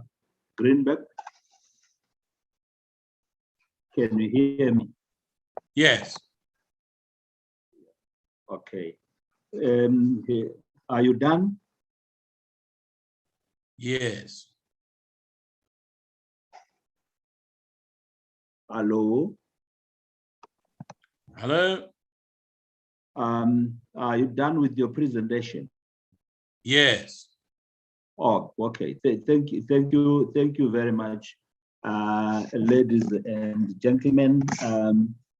If we were physically meeting, we would be giving our presenter a standing ovation for highlighting the key areas of discussion this morning. At this moment, allow me to open the discussion to our participants, to the delegates rather. Welcome comments, your take on the model law. Comments are welcome. Secondly, we welcome the questions. If there are any gray areas that you need the drafter to clarify, this is the time. Thirdly, we welcome, and most importantly, we welcome the input, your input. The distinguished guests here, not extinguished, but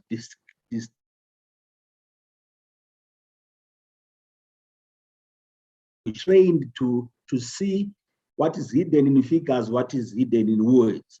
Please look at this document and help us to nourish it with your comments, with your inputs, with your questions. This is your time.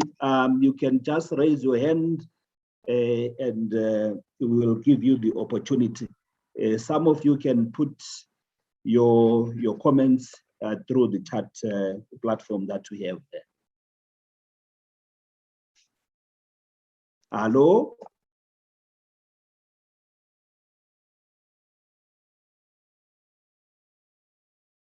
Ladies and gentlemen, it's now open. I'm happy to note that South Africa is now represented. You are welcome, South Africa. I'm sure you found the men presenting and you got something from the presentation, but it's now open to all of us.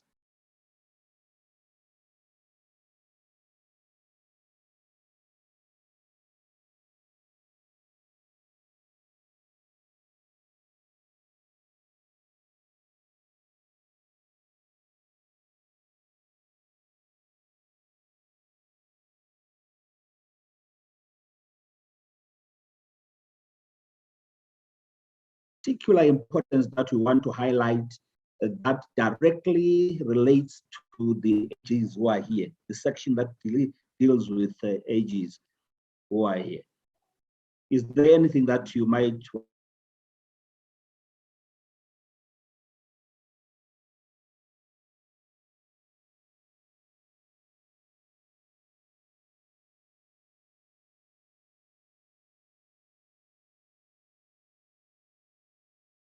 Oh, I see a hand. Go ahead, Samele. Okay, thank you so much. Okay, thank you so much, Honorable Moderator. My name is Babuluki Semele. I work for Parliament of Botswana as the Assistant Research Officer for the Parliament. So my comment or my my request for clarification is okay. The audio was actually a bit low. I couldn't hear the presenter, but I wanted clarification in issues of financial intelligence as well as virtual assets. I don't know if there is provision to actually go into the direction of regulating virtual assets, because I heard him talking about cryptocurrencies, and I'm saying this because if you noticed or if you follow Botswana very well, for the past 2 years, Botswana was grey listed because of our laws were actually silent on financial intelligence as well as virtual assets. I think not really silent, but the existing policies were actually weak. So in terms of strengthening the relationship between countries or member states of the SADC Parliamentary Forum, what are we saying in regards to financial intelligence as well as virtual assets? What can we do to actually ensure that our laws involves virtual assets and financial intelligence? I don't know if my question is clear, but I can actually do it. Thank you. Well, I can answer that very quickly, but if you couldn't hear my presentation, I'm not sure whether you're able to hear my answer. Could anybody hear my presentation?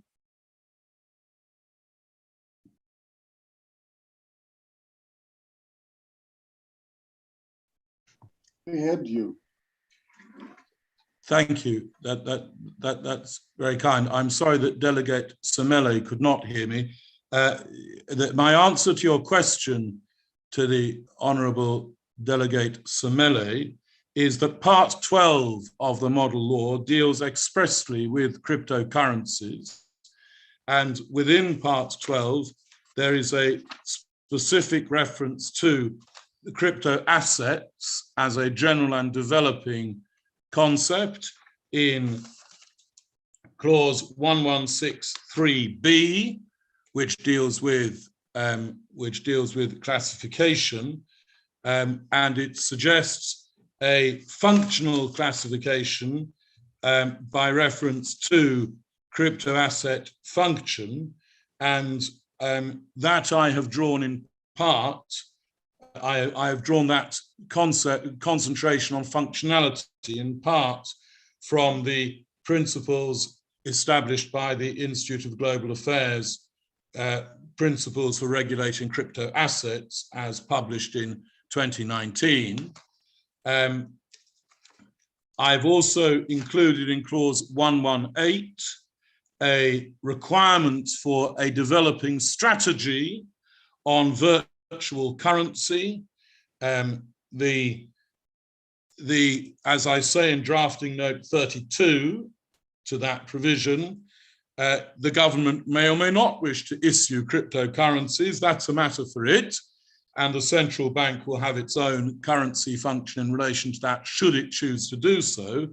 But in any event, it is not conceivable today that public financial asset management could not take account of virtual assets, because even if the government chooses not to issue virtual currency or to hold directly money in virtual assets, it is inconceivable that there will not be secondary assets held on behalf of the government in virtual form. And what if Delegate Semele had been able to hear my presentation, he would have heard me give this as a primary example of the need to combine certainty with flexibility in the model law. And I explained that virtual currency is developing at such a great pace that the model law cannot possibly articulate all the rules that are required in relation to it, but it can articulate some core principles and provide the necessary flexibility through regulations, guidance, and the strategy to ensure that effective regulation develops as the field and concept develop in the real world. I hope Delegate Semele was able to hear that answer, and that is what I have to say in response to his question.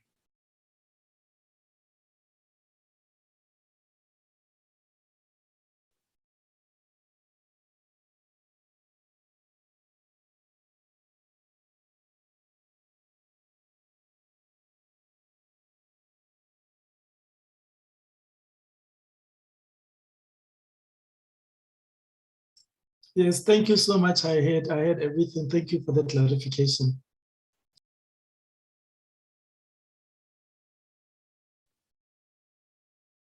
Hello, may I intervene, please?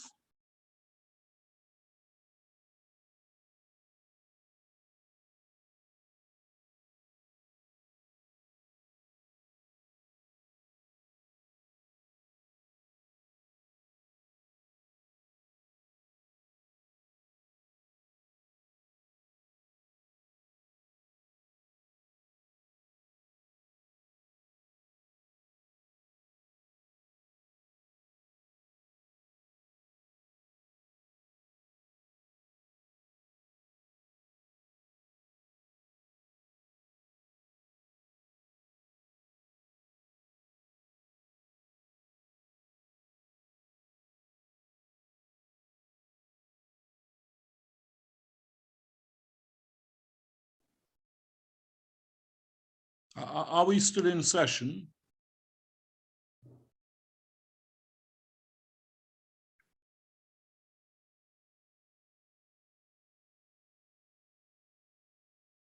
Hello? Hello? Are we still in session? I can't hear any conversation. Yes, indeed, we are. There's no one talking at the moment. Yeah, it looks like we have lost the facilitator, but we could proceed with receiving any comments, questions, and Mr. Drafter, you could invite those and give the participants opportunities to make their submissions.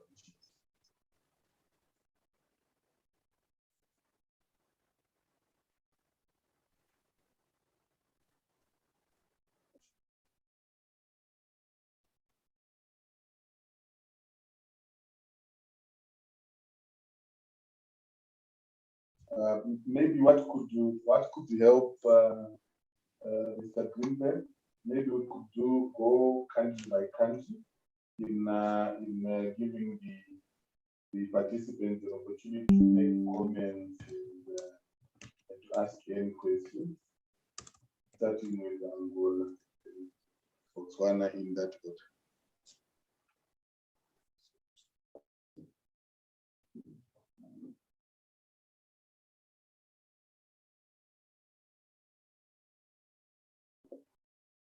Namibia has end up drafter.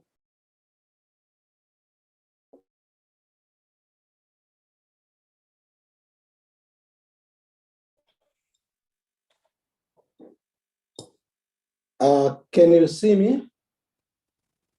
Or you can hear me? Both AG, kindly proceed. Okay, thank you very much.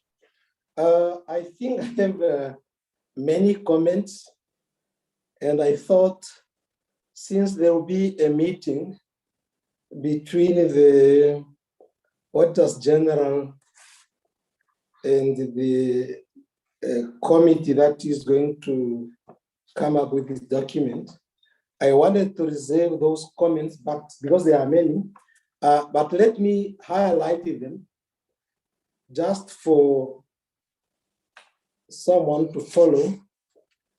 I will start with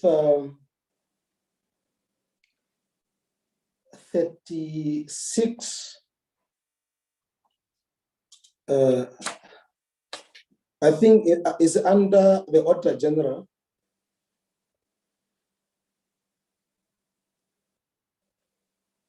Okay, 36.2. I I'm not sure if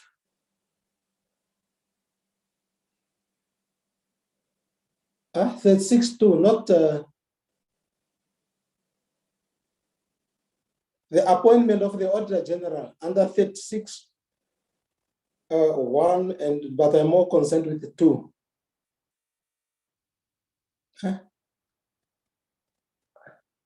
I'm seeing something else on my screen, but I will have a general comment.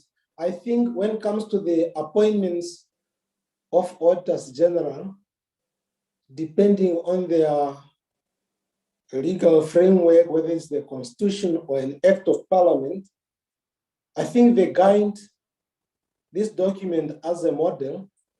It should confine also itself to international practices of recent. That is, maybe to consult what was known as international standards for supreme audit institutions, ISA 1, which refers to Lima Declaration on Independence of Supreme Audit Institution, and also to consult with what was known as ISA 10, now called Intosai P10. The other one is now called Intosai P1. They are also all linked to the Auditor General and as a Supreme Audit institution. It highlights the things that must be in place in terms of standards. But then if you look at 36.2, it refers to the Auditor, to the minister involved in the appointment of the Auditor General. And then if you go to 36.5, it refers to the minister coming up with regulations that has to be followed by the Auditor General. That is not a best practice. You see the executive much involved in the appointment of the Auditor General, which is not a best practice. In the region, this English-speaking region, which is Afro-CIE, it is contrary to what we have achieved so far. Maybe those things has to be harmonized. And then I go to 40, which is National Audit Office. It refers to staff as appointed by the Auditor General as National Audit Office, but it's not coming out clear how the institution will be called. It must be clear that how will the institution be called and how the staff will be called. Now it says the staff appointed by the Auditor General will be known as National Audit Office. It is not coming out clear. That I think arrangement must be done there. And then again, 40 subsection 2 is saying the minister may make regulations about the appointment and the condition of service of the staff of the now. So in this case, the now becomes now an institution, while the now in 2 is the staff. So you see, but again, if we want this institution to be independent, why do we want the appointment and the condition of services to be determined by the minister? I think I have many things to say. Then we come to 39. 39, I'm going back a bit to review accounts to 39. I want to compare 39, 42, and 45. You see, 39 refers to the review of accounts, and it is the Auditor General to table that report. Then you come to 42. It is the minister who tables the report.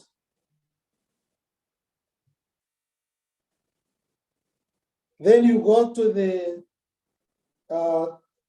to 45, which is the Public Accounts Committee. It is the Public Accounts Committee. No, sorry. Yeah, it's the Public Accounts Committee that is again report. The Auditor General reports to Parliament through the PAC. It is a bit confusing. Is the Auditor General tabling directly, like in 39, or is the minister tabling like in 42, or is it through the Public Accounts like in 45? Those things must be clear. I know they depend on legislations, different legal framework or legal instruments, but they must just be clear. I understand, I have something at the back of my mind that, yes, when the Constitution pronounced itself on these issues, then the people follow what is in their Constitution. But I only talk in general that maybe these things has to be harmonized. Maybe let me just rush to 99 and 04. 99, sorry, I'm taking long, but I'll finish now. 99 is referring to 99 7B. 99.7b, it refers to the accounting officer of a ministry.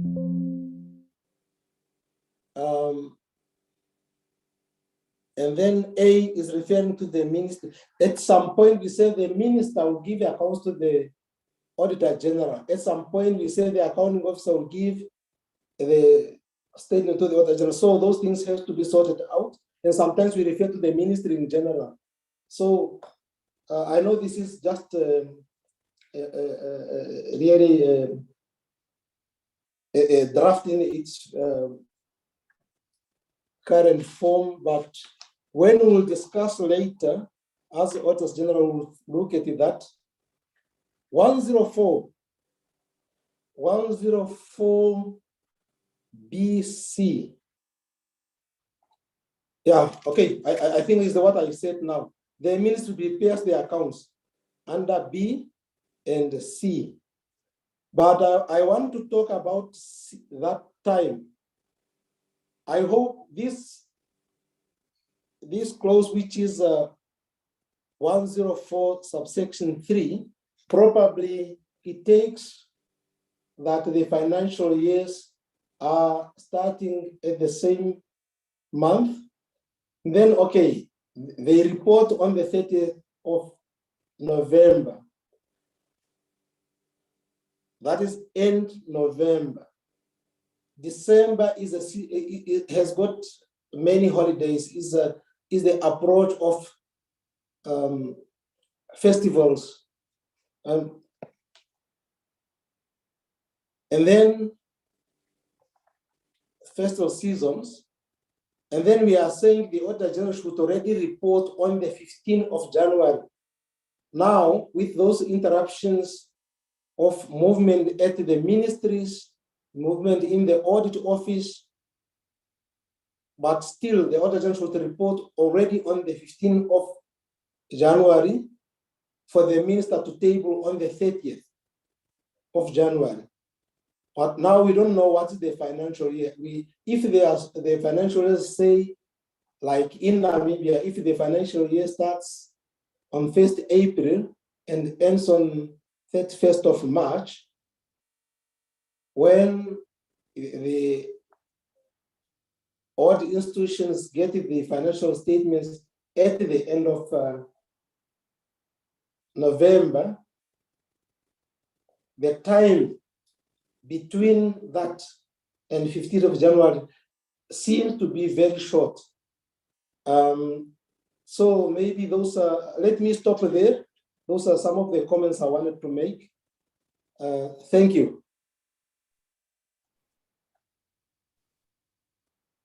If I may respond briefly to the comments that have just been made. Thank you, AG.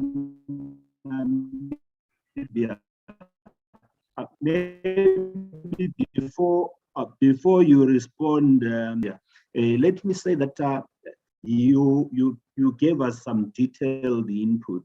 We would appreciate if that is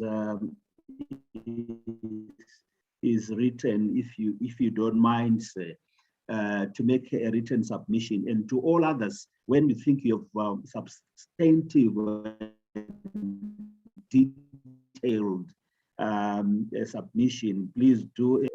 Thank you very much. But before again you respond, perhaps. Okay, thank you. I will do that. He has a similar contribution, so that you can respond after the AG Seychelles, just in case their contributions are similar. AG Seychelles.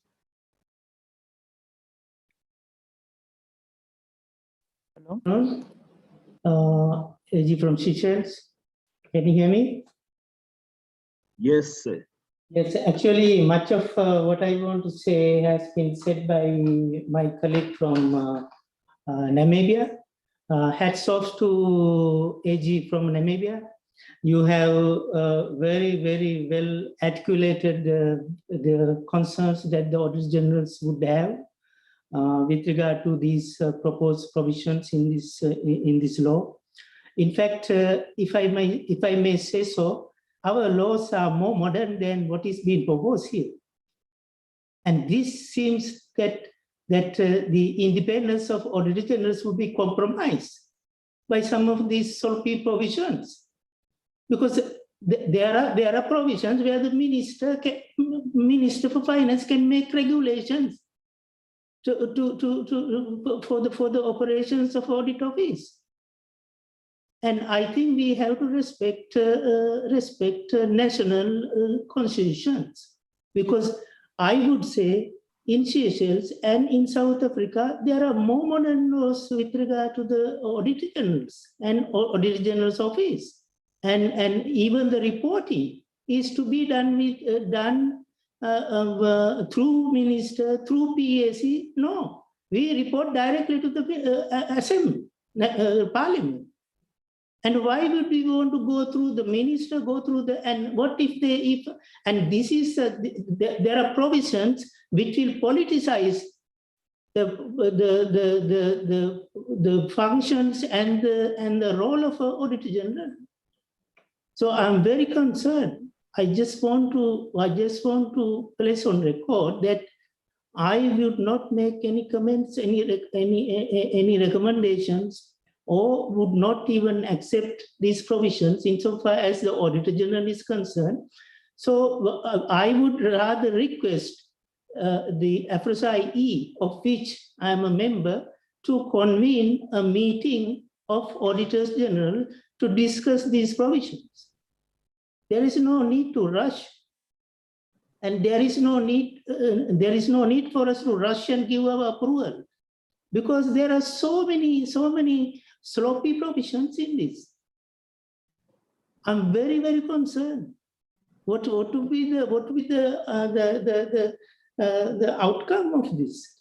If things go into the law like this, and without respecting the national laws and also the mechanisms in place, structures in place, because we have constitutional appointments authority, which is more modern and independent than the one that is proposed in this law.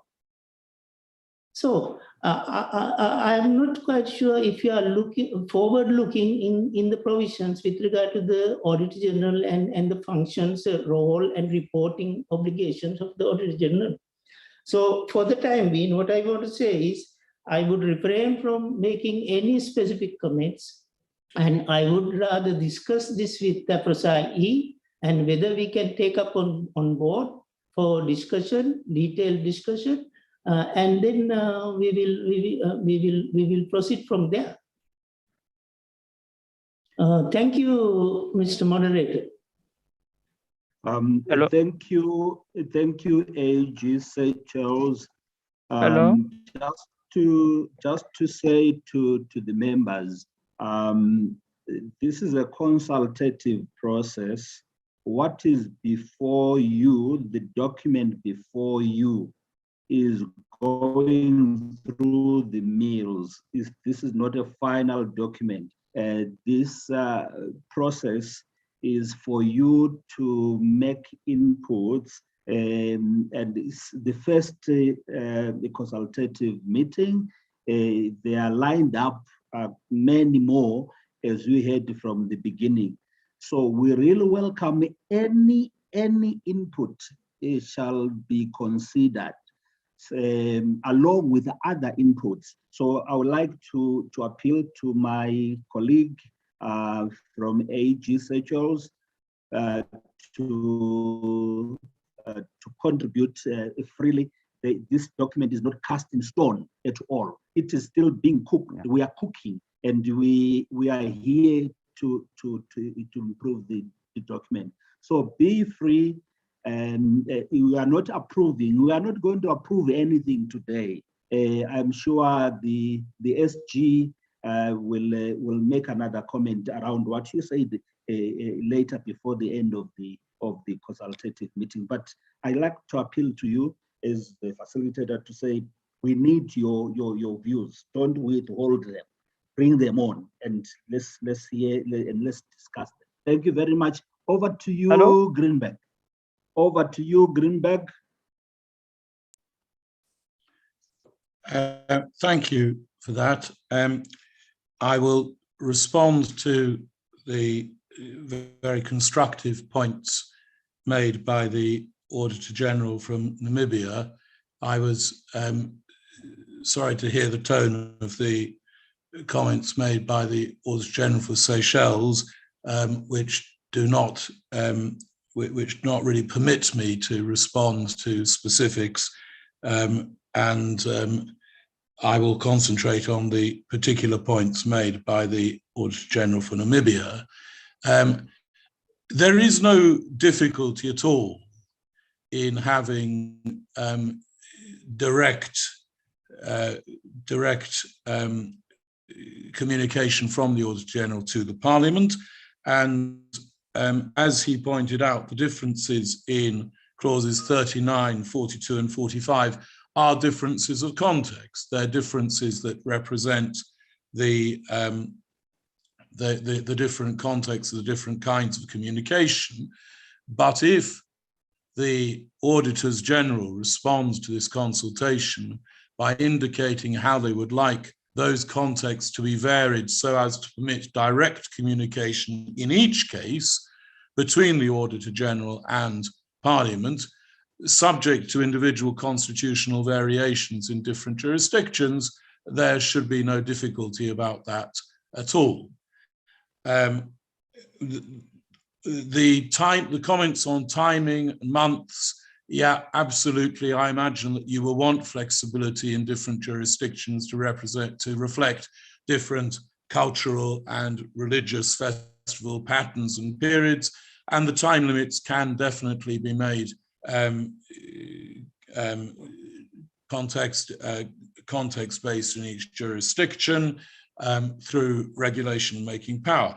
Now that brings me to the only respect in which I wish to exercise, to make a qualification in relation to what the Honourable Auditor General from Namibia said, and that is this.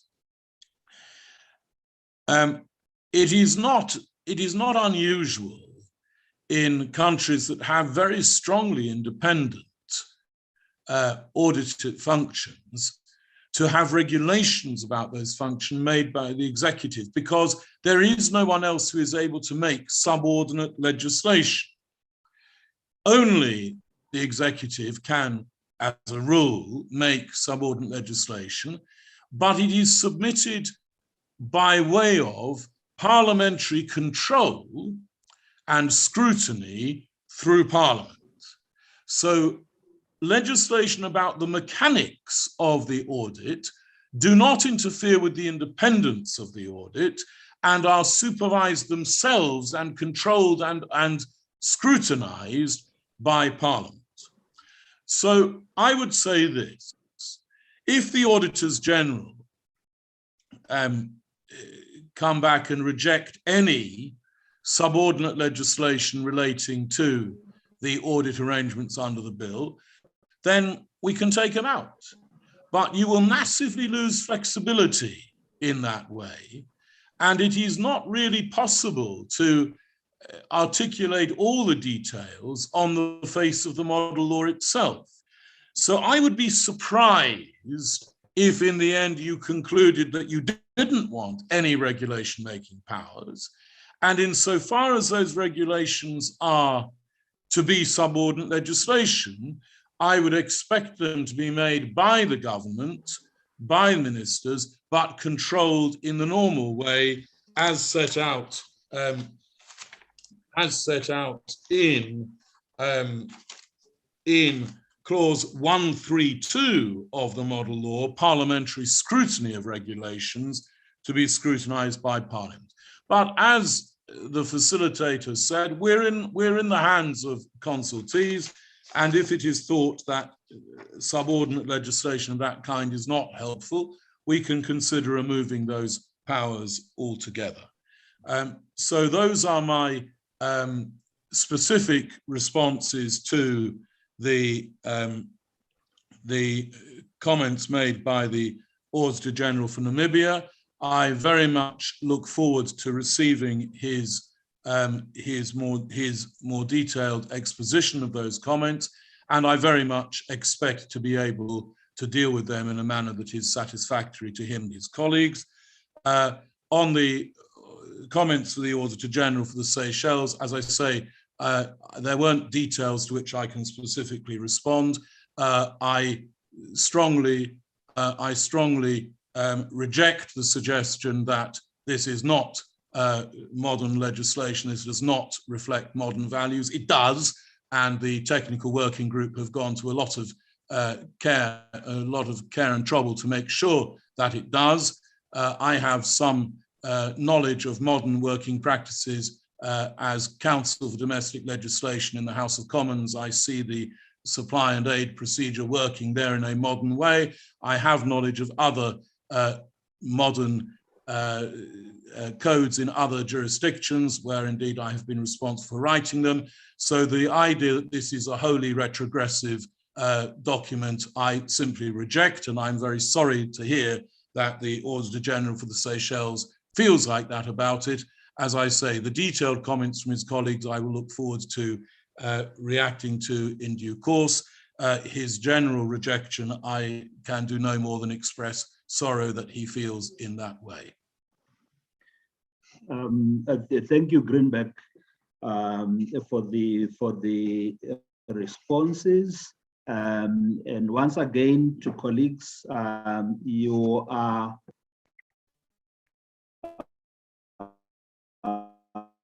advised that already Zambia and South Africa have indicated that they will give us some written submissions, and we are thankful for that. We look forward to those submissions.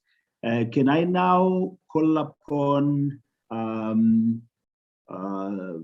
can't see, is Jean, sir, yes, or is Madame, I'm not sure.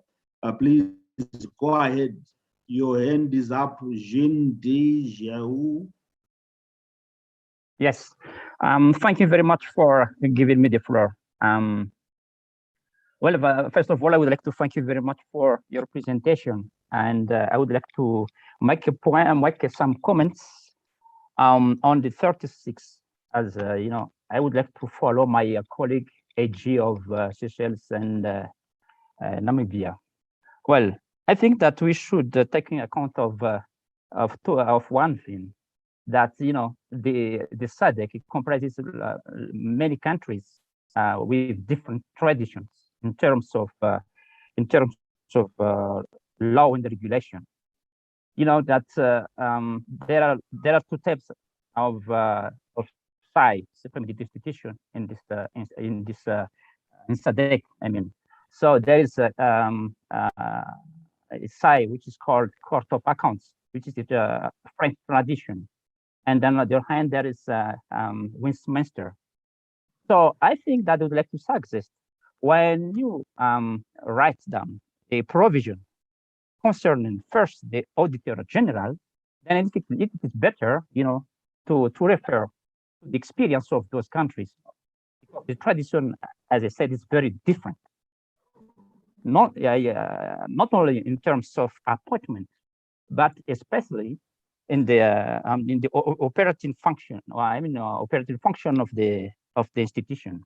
So what we'd like to suggest is that, first of all, we should have a provision specifically to the Auditor General, and second, we have another one, or provisions concerning the SAI as an institution. And what is the content of the provision of the Auditor General? I think it's the problem of most of the SAI, especially in the African countries, is the independence. So what should we include in this provision is that the term, during which the Auditor General serve, because most of the countries don't have that term in the law and regulation. So it is better because we say that this model of law is kind of reference to which every country should refer.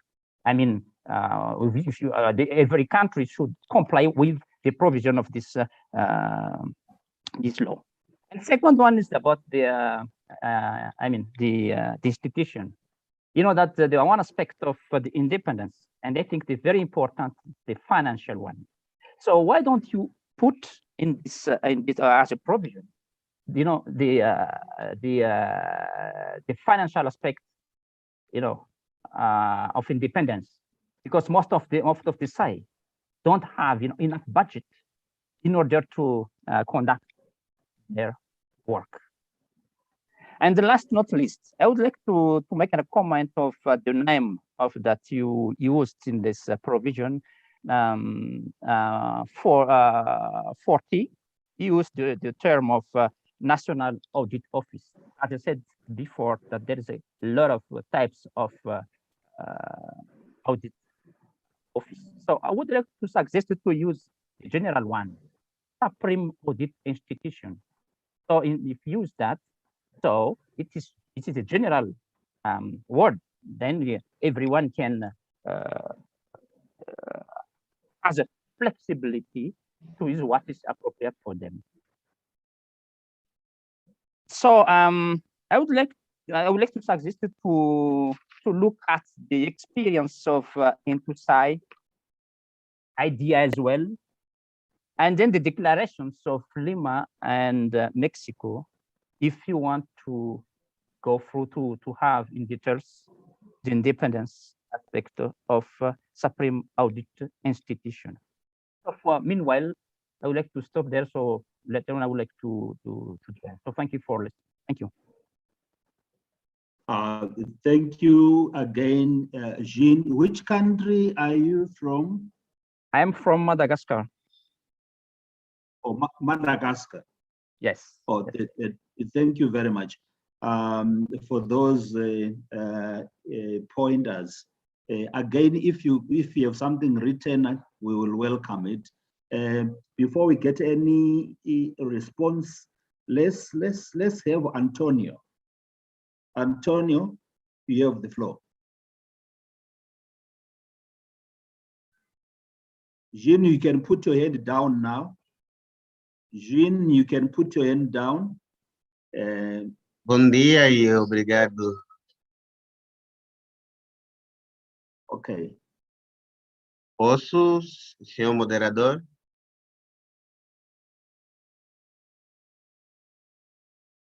Posso? Posso?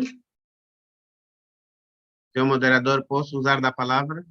Yes, please.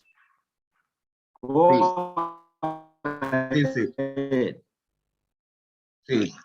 Fala, senhor Antônio, Angola. Desde já gostaria de agradecer pela apresentação. Portanto, ainda na senda do que a colega que me antecedeu, pensamos que as disposições legislativas devem ser do modo genérico, tendo em conta aos países que fazem parte do pódio, não é? No que concerne às datas, principalmente as datas, por exemplo, aqui temos os anos civis, por exemplo, para regiões dos países normalmente colonizado pelos ingleses, o ano civil termina às vezes em abril ou março, e para os países muitos colonizados por outras correntes, como a portuguesa, não é? Os francófonos termina dia 31 de dezembro, por exemplo, o ano civil ou o ano econômico. Então, era necessário que essas disposições todas estejam de modo genérico para permitir a adaptação consoante aos países. Estamos a falar de prazos. Ora, Angola também tem a dizer que recebemos as informações apenas há 2 dias e é muito pouco tempo para nós nos pronunciar mais profundamente na proposta. Angola também vai ler e caso tenha algum subsídio a providenciar, no tempo oportuno providenciaremos pela forma escrita. Desde já, obrigado.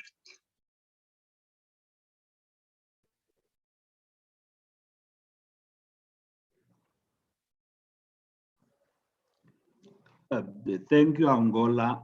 Appreciated.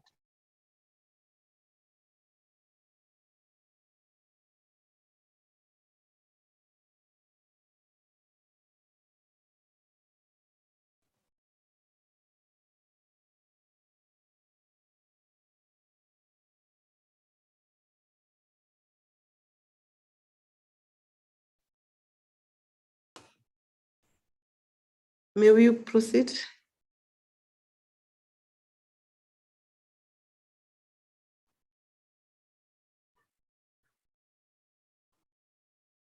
Is Honorable Moyo online, colleagues? Can the ICT please stop sharing? I think sharing is unless there's a point that you want to put. Otherwise, you can stop sharing for the meantime. Can we have Gerald? The floor is yours. Thank you very much for giving Malawi the opportunity. Indeed, as the request has been made that we have to give our comments in a written form later, that will do as a Supreme Audit Institution. But I just wanted to raise this point mainly on what other colleagues from Namibia, Seychelles, Angola, and Madagascar have spoken, mainly relating to the Auditor General provisions in this model law. First of all, I would like to thank you for coming up with this initiative.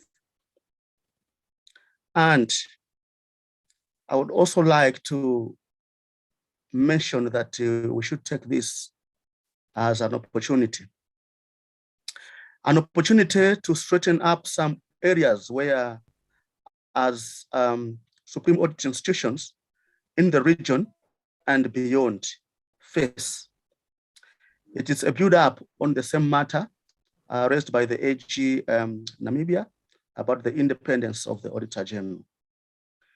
This is what we are currently, some of us, striving to achieve. For example, the Auditor General Namibia referred to the Lima Declaration and the Mexico Declaration. These are very important instruments that if our esteemed drafter and the team go back and look into, it will also help a lot in coming up with the smoothening of those draft provisions. And in addition to that, in addition to the Lima Declaration and the Mexico Declaration, I would also like to refer the drafter and the team to different UN resolutions, mainly resolution number 66/201 of November 2007, and a resolution number 66/288 of December 2011, which call for independence of the Supreme Audit institutions. That is the Auditor General as the head of the Supreme Audit institution and the staff. The dates, once again, there was a bit of a mix-up.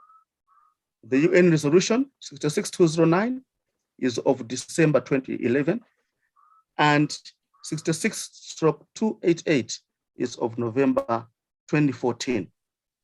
If those are looked into, will also help to understand the importance of completely removing the executive in the process of appointing or even removing the Auditor General.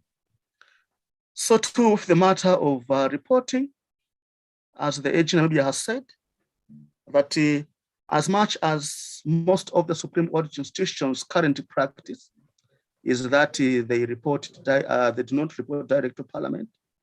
That practice is the one that we are striving to ensure that there is a change, and that the laws require the Auditor General to report direct to Parliament, not even to the Committee of Parliament, unless there was a specific request from that Committee of Parliament, and it is a specific report, not the Auditor General's annual report. And also, when the drafter and the team interact with the AFROSAI, it will also be seen on there that we have a tool, which we call it the ICBF. And in the ICBF, we make sure that we assess the Supreme Audit institutions in different aspects to check at which level they are. For example, independence and legal framework, and the other aspects, such as organizational management and the like. There are a lot of robust questions that Supreme Audit institutions are supposed to use to assess at which level of maturity they are, to such an extent that these issues of lack of size independence, they negate the size to move to a more coveted level of level 3 or even level 4, just because we are still a bit backwards in terms of independence. So as much as we'll come up with written comments on this, I just wanted to emphasize that let's take this as an opportunity to ensure that we can move. And as the Supreme Audit institutions refer, the executive and the Parliament or other organizations to the resolutions of, say, United Nations, or of the Lima or of the Mexico declarations, we should also be in the near future be referring to this model law of our own, which is close by, of the SADC, which maybe some quotas or other stakeholders can easily understand. That's what I wanted to share as of now. Thank you very much. Thank you, Gerald. Thank you, Malawi, for your contribution.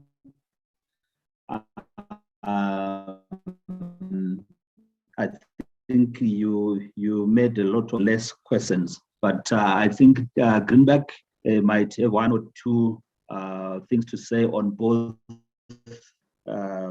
Malawi and Angola, as well as Madagascar.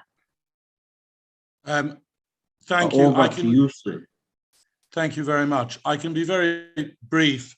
I found the contributions enormously helpful, the contributions of His Honor, the Judge President Rakodon Dramini-Hamina, and in his presentation, I found particularly helpful the reference to different traditions of different jurisdictions. He will note that in drafting footnotes, particularly in relation to Auditor General, the model law does recognize that there are different constitutional traditions to be respected and reflected in the way the model law is transposed. I particularly liked, if I may say so, the idea that we might encapsulate a principle of independence that would overarch all those constitutional differences, and that is something that I think we will take away and consider. And he noted the different traditions which are, as I say, reflected in the drafting note, and that's why I was particularly sorry to see that the Auditor General from the Seychelles did not advert to those drafting notes which expressly reflect the importance of respecting constitutional differences, which we will certainly try to do.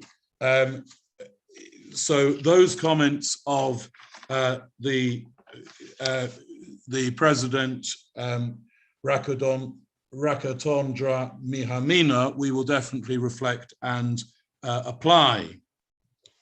In relation to the comments of the Honourable Delegate from Angola, Novela Antonio, yes, I agree. Again, we can genericize the names and we can genericize the dates and provide for flexibility, as I said in response to the Honourable Attorney General, Auditor General of Namibia. In response to the comments of the Honourable Delegate from Malawi, Mr. Gerald Pute, I'm particularly grateful to have been referred to the United Nations resolutions, which I will ensure that we refer to in the preamble and in notes, appropriate notes to the model law itself. Yes, again, the independence we will enshrine. Listening to all the Auditors General who have so far spoken, I'm absolutely clear that we can do something about all the comments you've made in a way that deals with all the concerns expressed. But I have one question for you that I would ask you to address in your written comments to the Secretariat General in due course, and that is this. If we are to have flexibility about individual mechanisms in relation to different jurisdictions, should we allow subordinate legislation at all? And if we should, who is to make it and supervise it? Are there any aspects of the audit mechanisms which are appropriate to be regulated by subordinate legislation in order to ensure flexibility?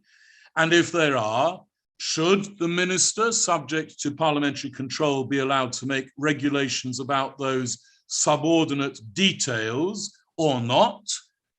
If you say not, okay, I will listen to what you say, but should there be that flexibility? If not, how do we achieve that flexibility going forward?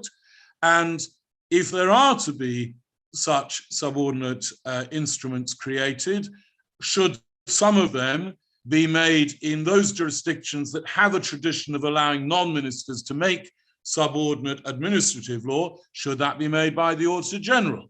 So those are matters on which I will be particularly grateful for reflections in the light of different traditions, reflections in the light of different jurisdictional traditions as to how we might identify a consistent thread running forward. Thank you very much.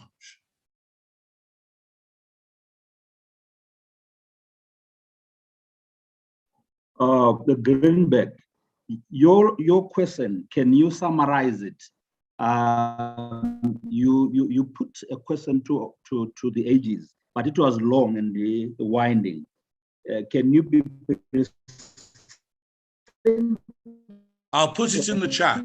I will put it in the chat now. This is what you are asking. Okay. Thank you very much. I saw the hand of the Honorable SG. Before I could give you the platform, can I check? Now it's 1:45. According to our program, we're going to go for lunch at 1:30.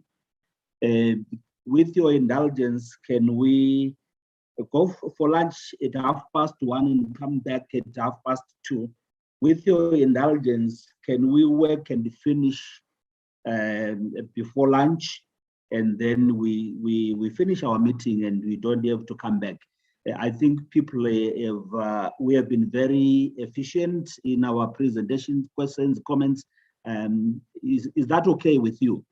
Claire, is that okay? Kurasha? My sense is that it can be done. We don't need to come back for lunch, but I'm flexible as the facilitator.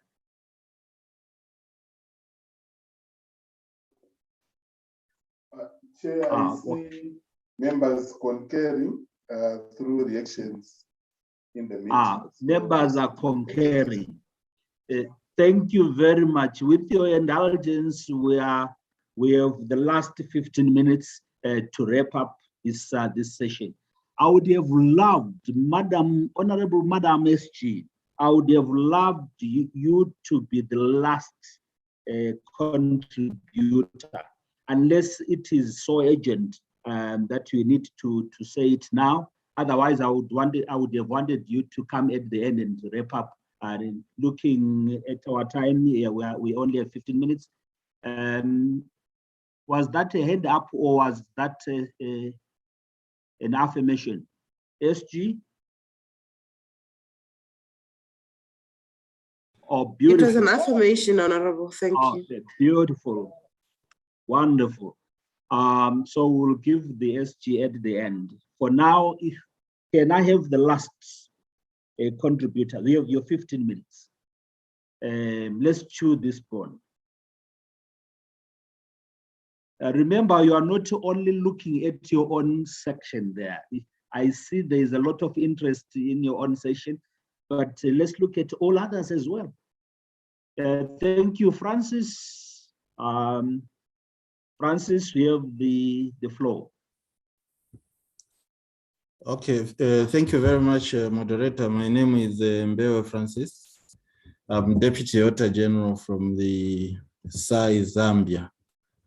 First, I want to register my appreciation for the initiative that is on the floor. I think it will go a long way to enhance the PFM systems in our respective nations.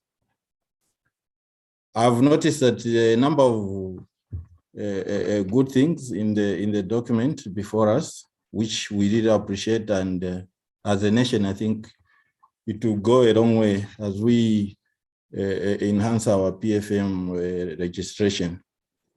So specifically coming to our part, I think you did also mention that we should not only concentrate on the aspect of the SAI.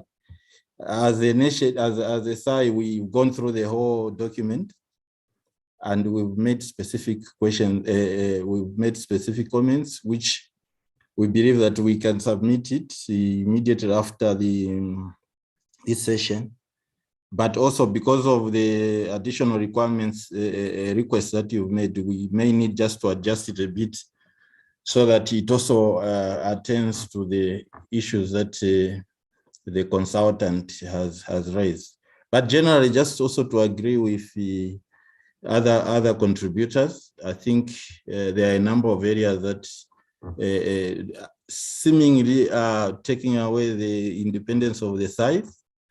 So if those could be sorted out, we are hoping that we could also be given an opportunity at a later stage after those issues that are so contentious have been taken into consideration to look at how the model will look like.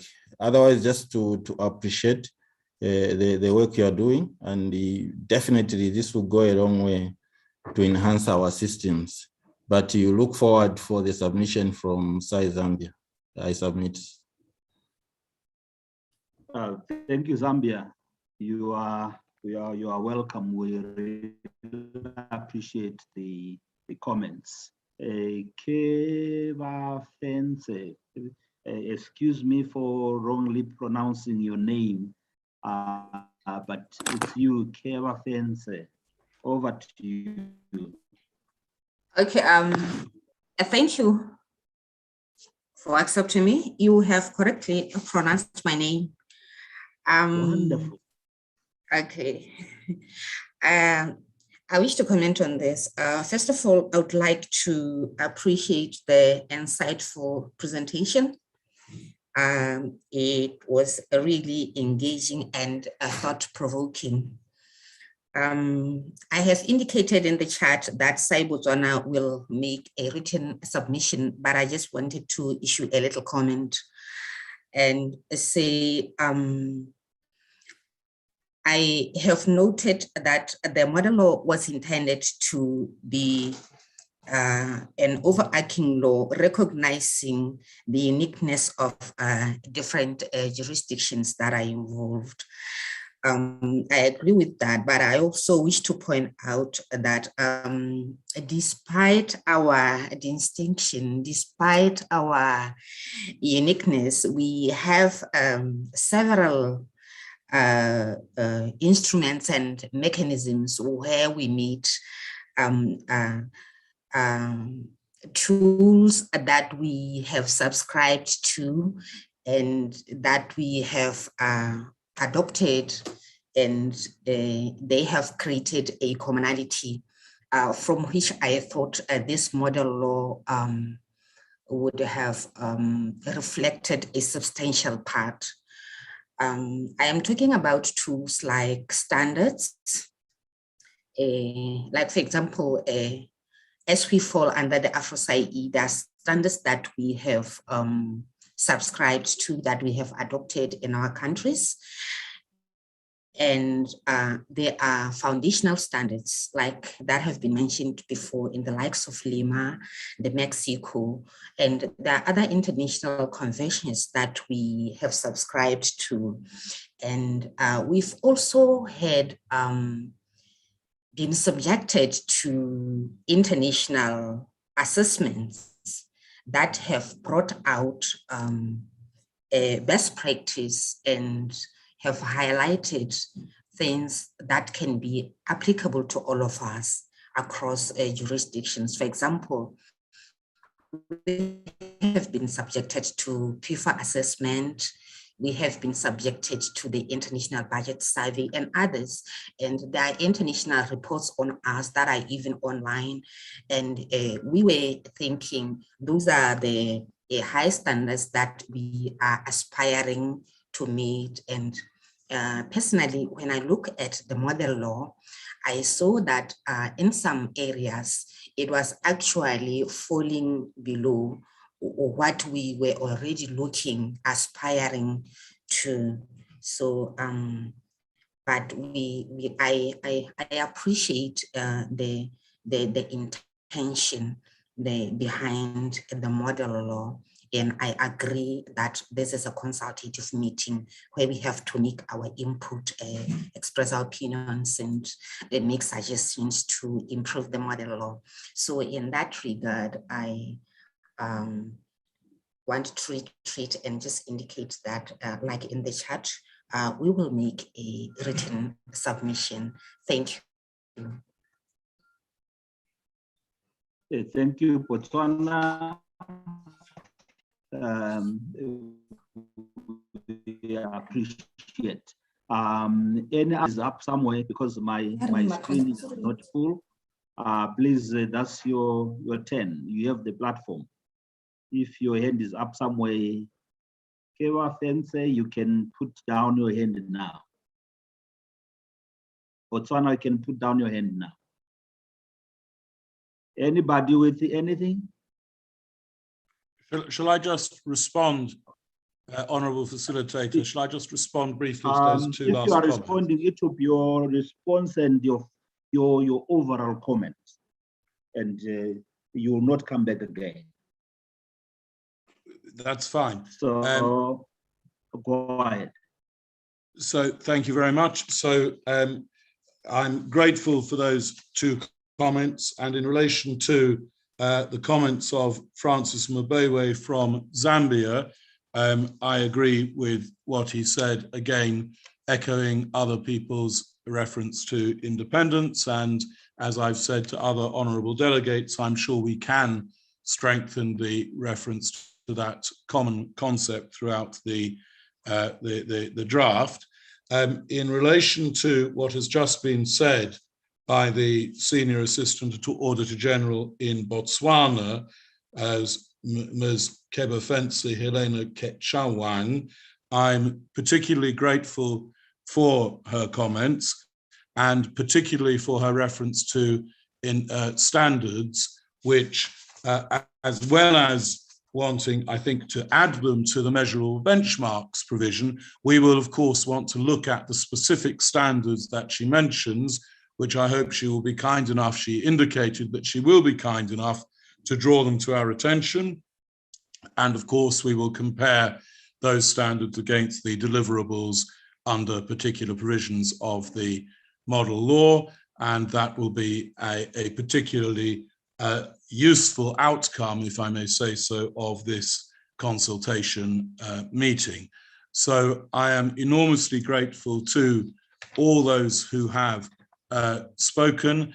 I'm grateful to the last speaker for, again, adverting to the difficulty of balancing consistency among all the jurisdictions with respect for individual traditions. That is going to be something, that's one of the most challenging aspects of the model law, but we will try to advert to it in the preamble in a way that gives individual jurisdictions confidence to depart where they need to for their own constitutional or contextual purposes.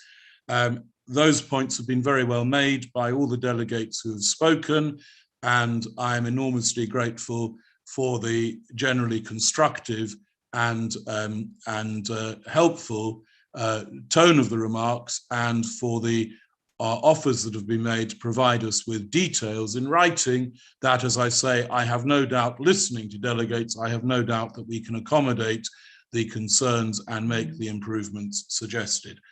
Thank you all very much indeed. Thank you. Thank you. Now it's the Secretary General. Honorable Secretary General, please, you may take the floor. Thank you very much, Honorable Moyo. There's another hand from Antonio. Maybe we missed that. Oh, I see a hand. Antonio Vela. Sim, poderia intervir, obrigado pela palavra. Portanto, eu agradecia, não é, se desse informações relativamente à reunião de hoje, no que diz respeito, por exemplo, se vão ser nos enviado uma agenda anotada, uma ata da reunião, e quem vai enviar, porque precisamos dessas informações para internamente nós fazermos o relatório e eventualmente contribuir. Se vai ser nos enviado uma ata da reunião de hoje com as intervenções dos participantes, seria bom, porque muitos de nós estamos aqui em representações aos nossos superiores hierárquicos, não é? Então precisamos reportar o que foi dito, o que não foi dito, e quanto mais breve possível. Gostaria de informações desse aspecto, tendo em conta que estamos aí para o fim e não falamos desse aspecto. Vamos ser enviado uma agenda anotada da reunião de hoje, que se debruçou, as conclusões seria necessário. Desde já, obrigado, era essa a minha intervenção. Obrigado.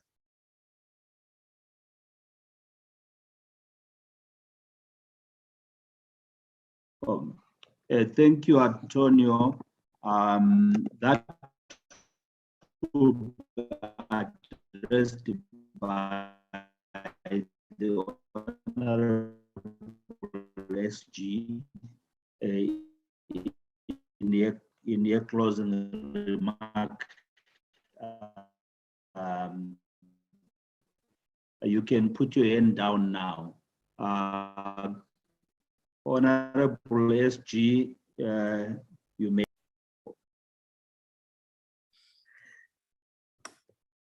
Thank you very much, Dr. Moyo. Flowing from the exposition and the input that we got from all the delegates and the input from Dr. Greenberg, allow me to express my appreciation for how this meeting has actually taken off as one of the first meeting. And there's no doubt in our minds as a SADC Parliamentary Forum, and I'm happy to speak for Honorable Greenberg, for Dr. Greenberg, that the obligation of the forum is to take on board your comments. And that is why we've called you here today to give us this particular input.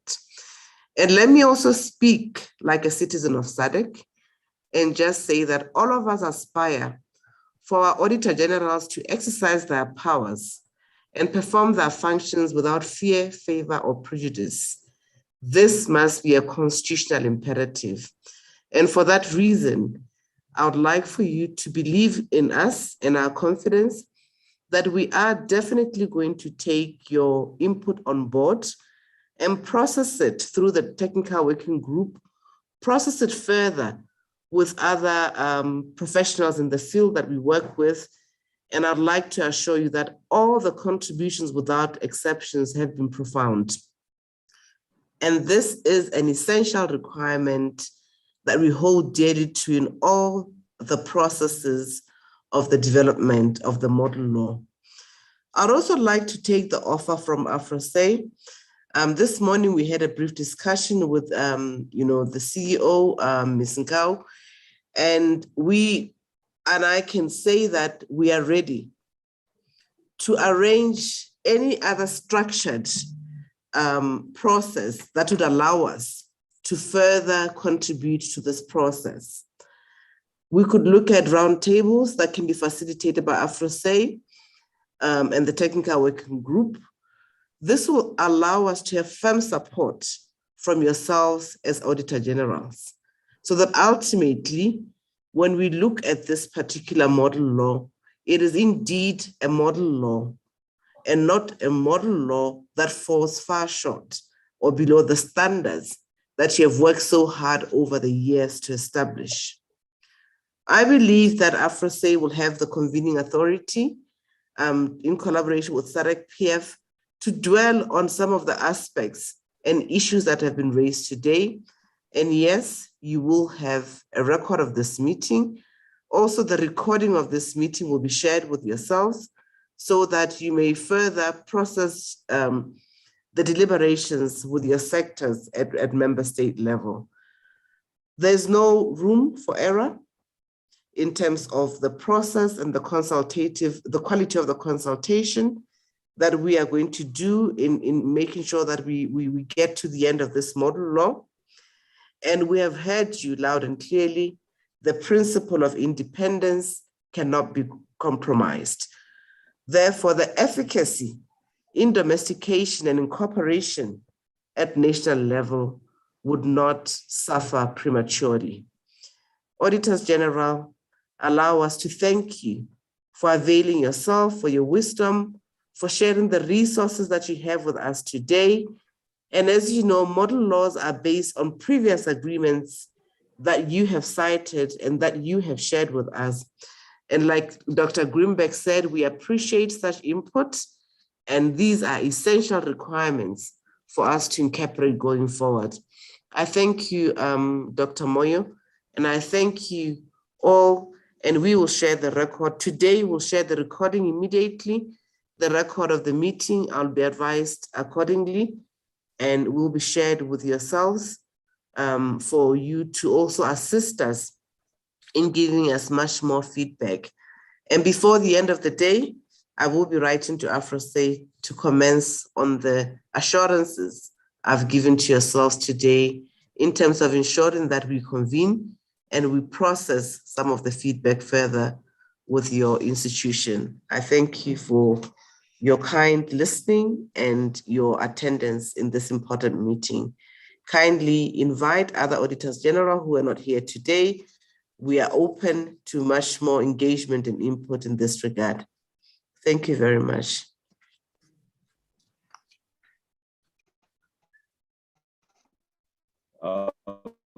Thank you, SG.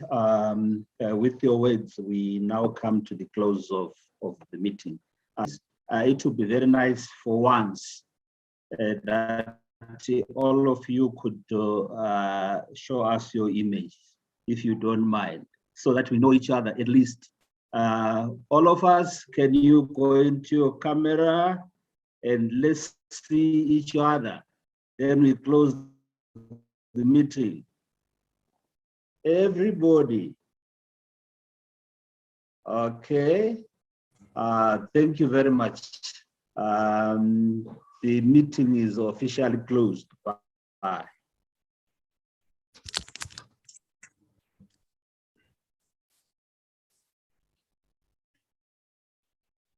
Done. We can now leave the meeting. Thank you.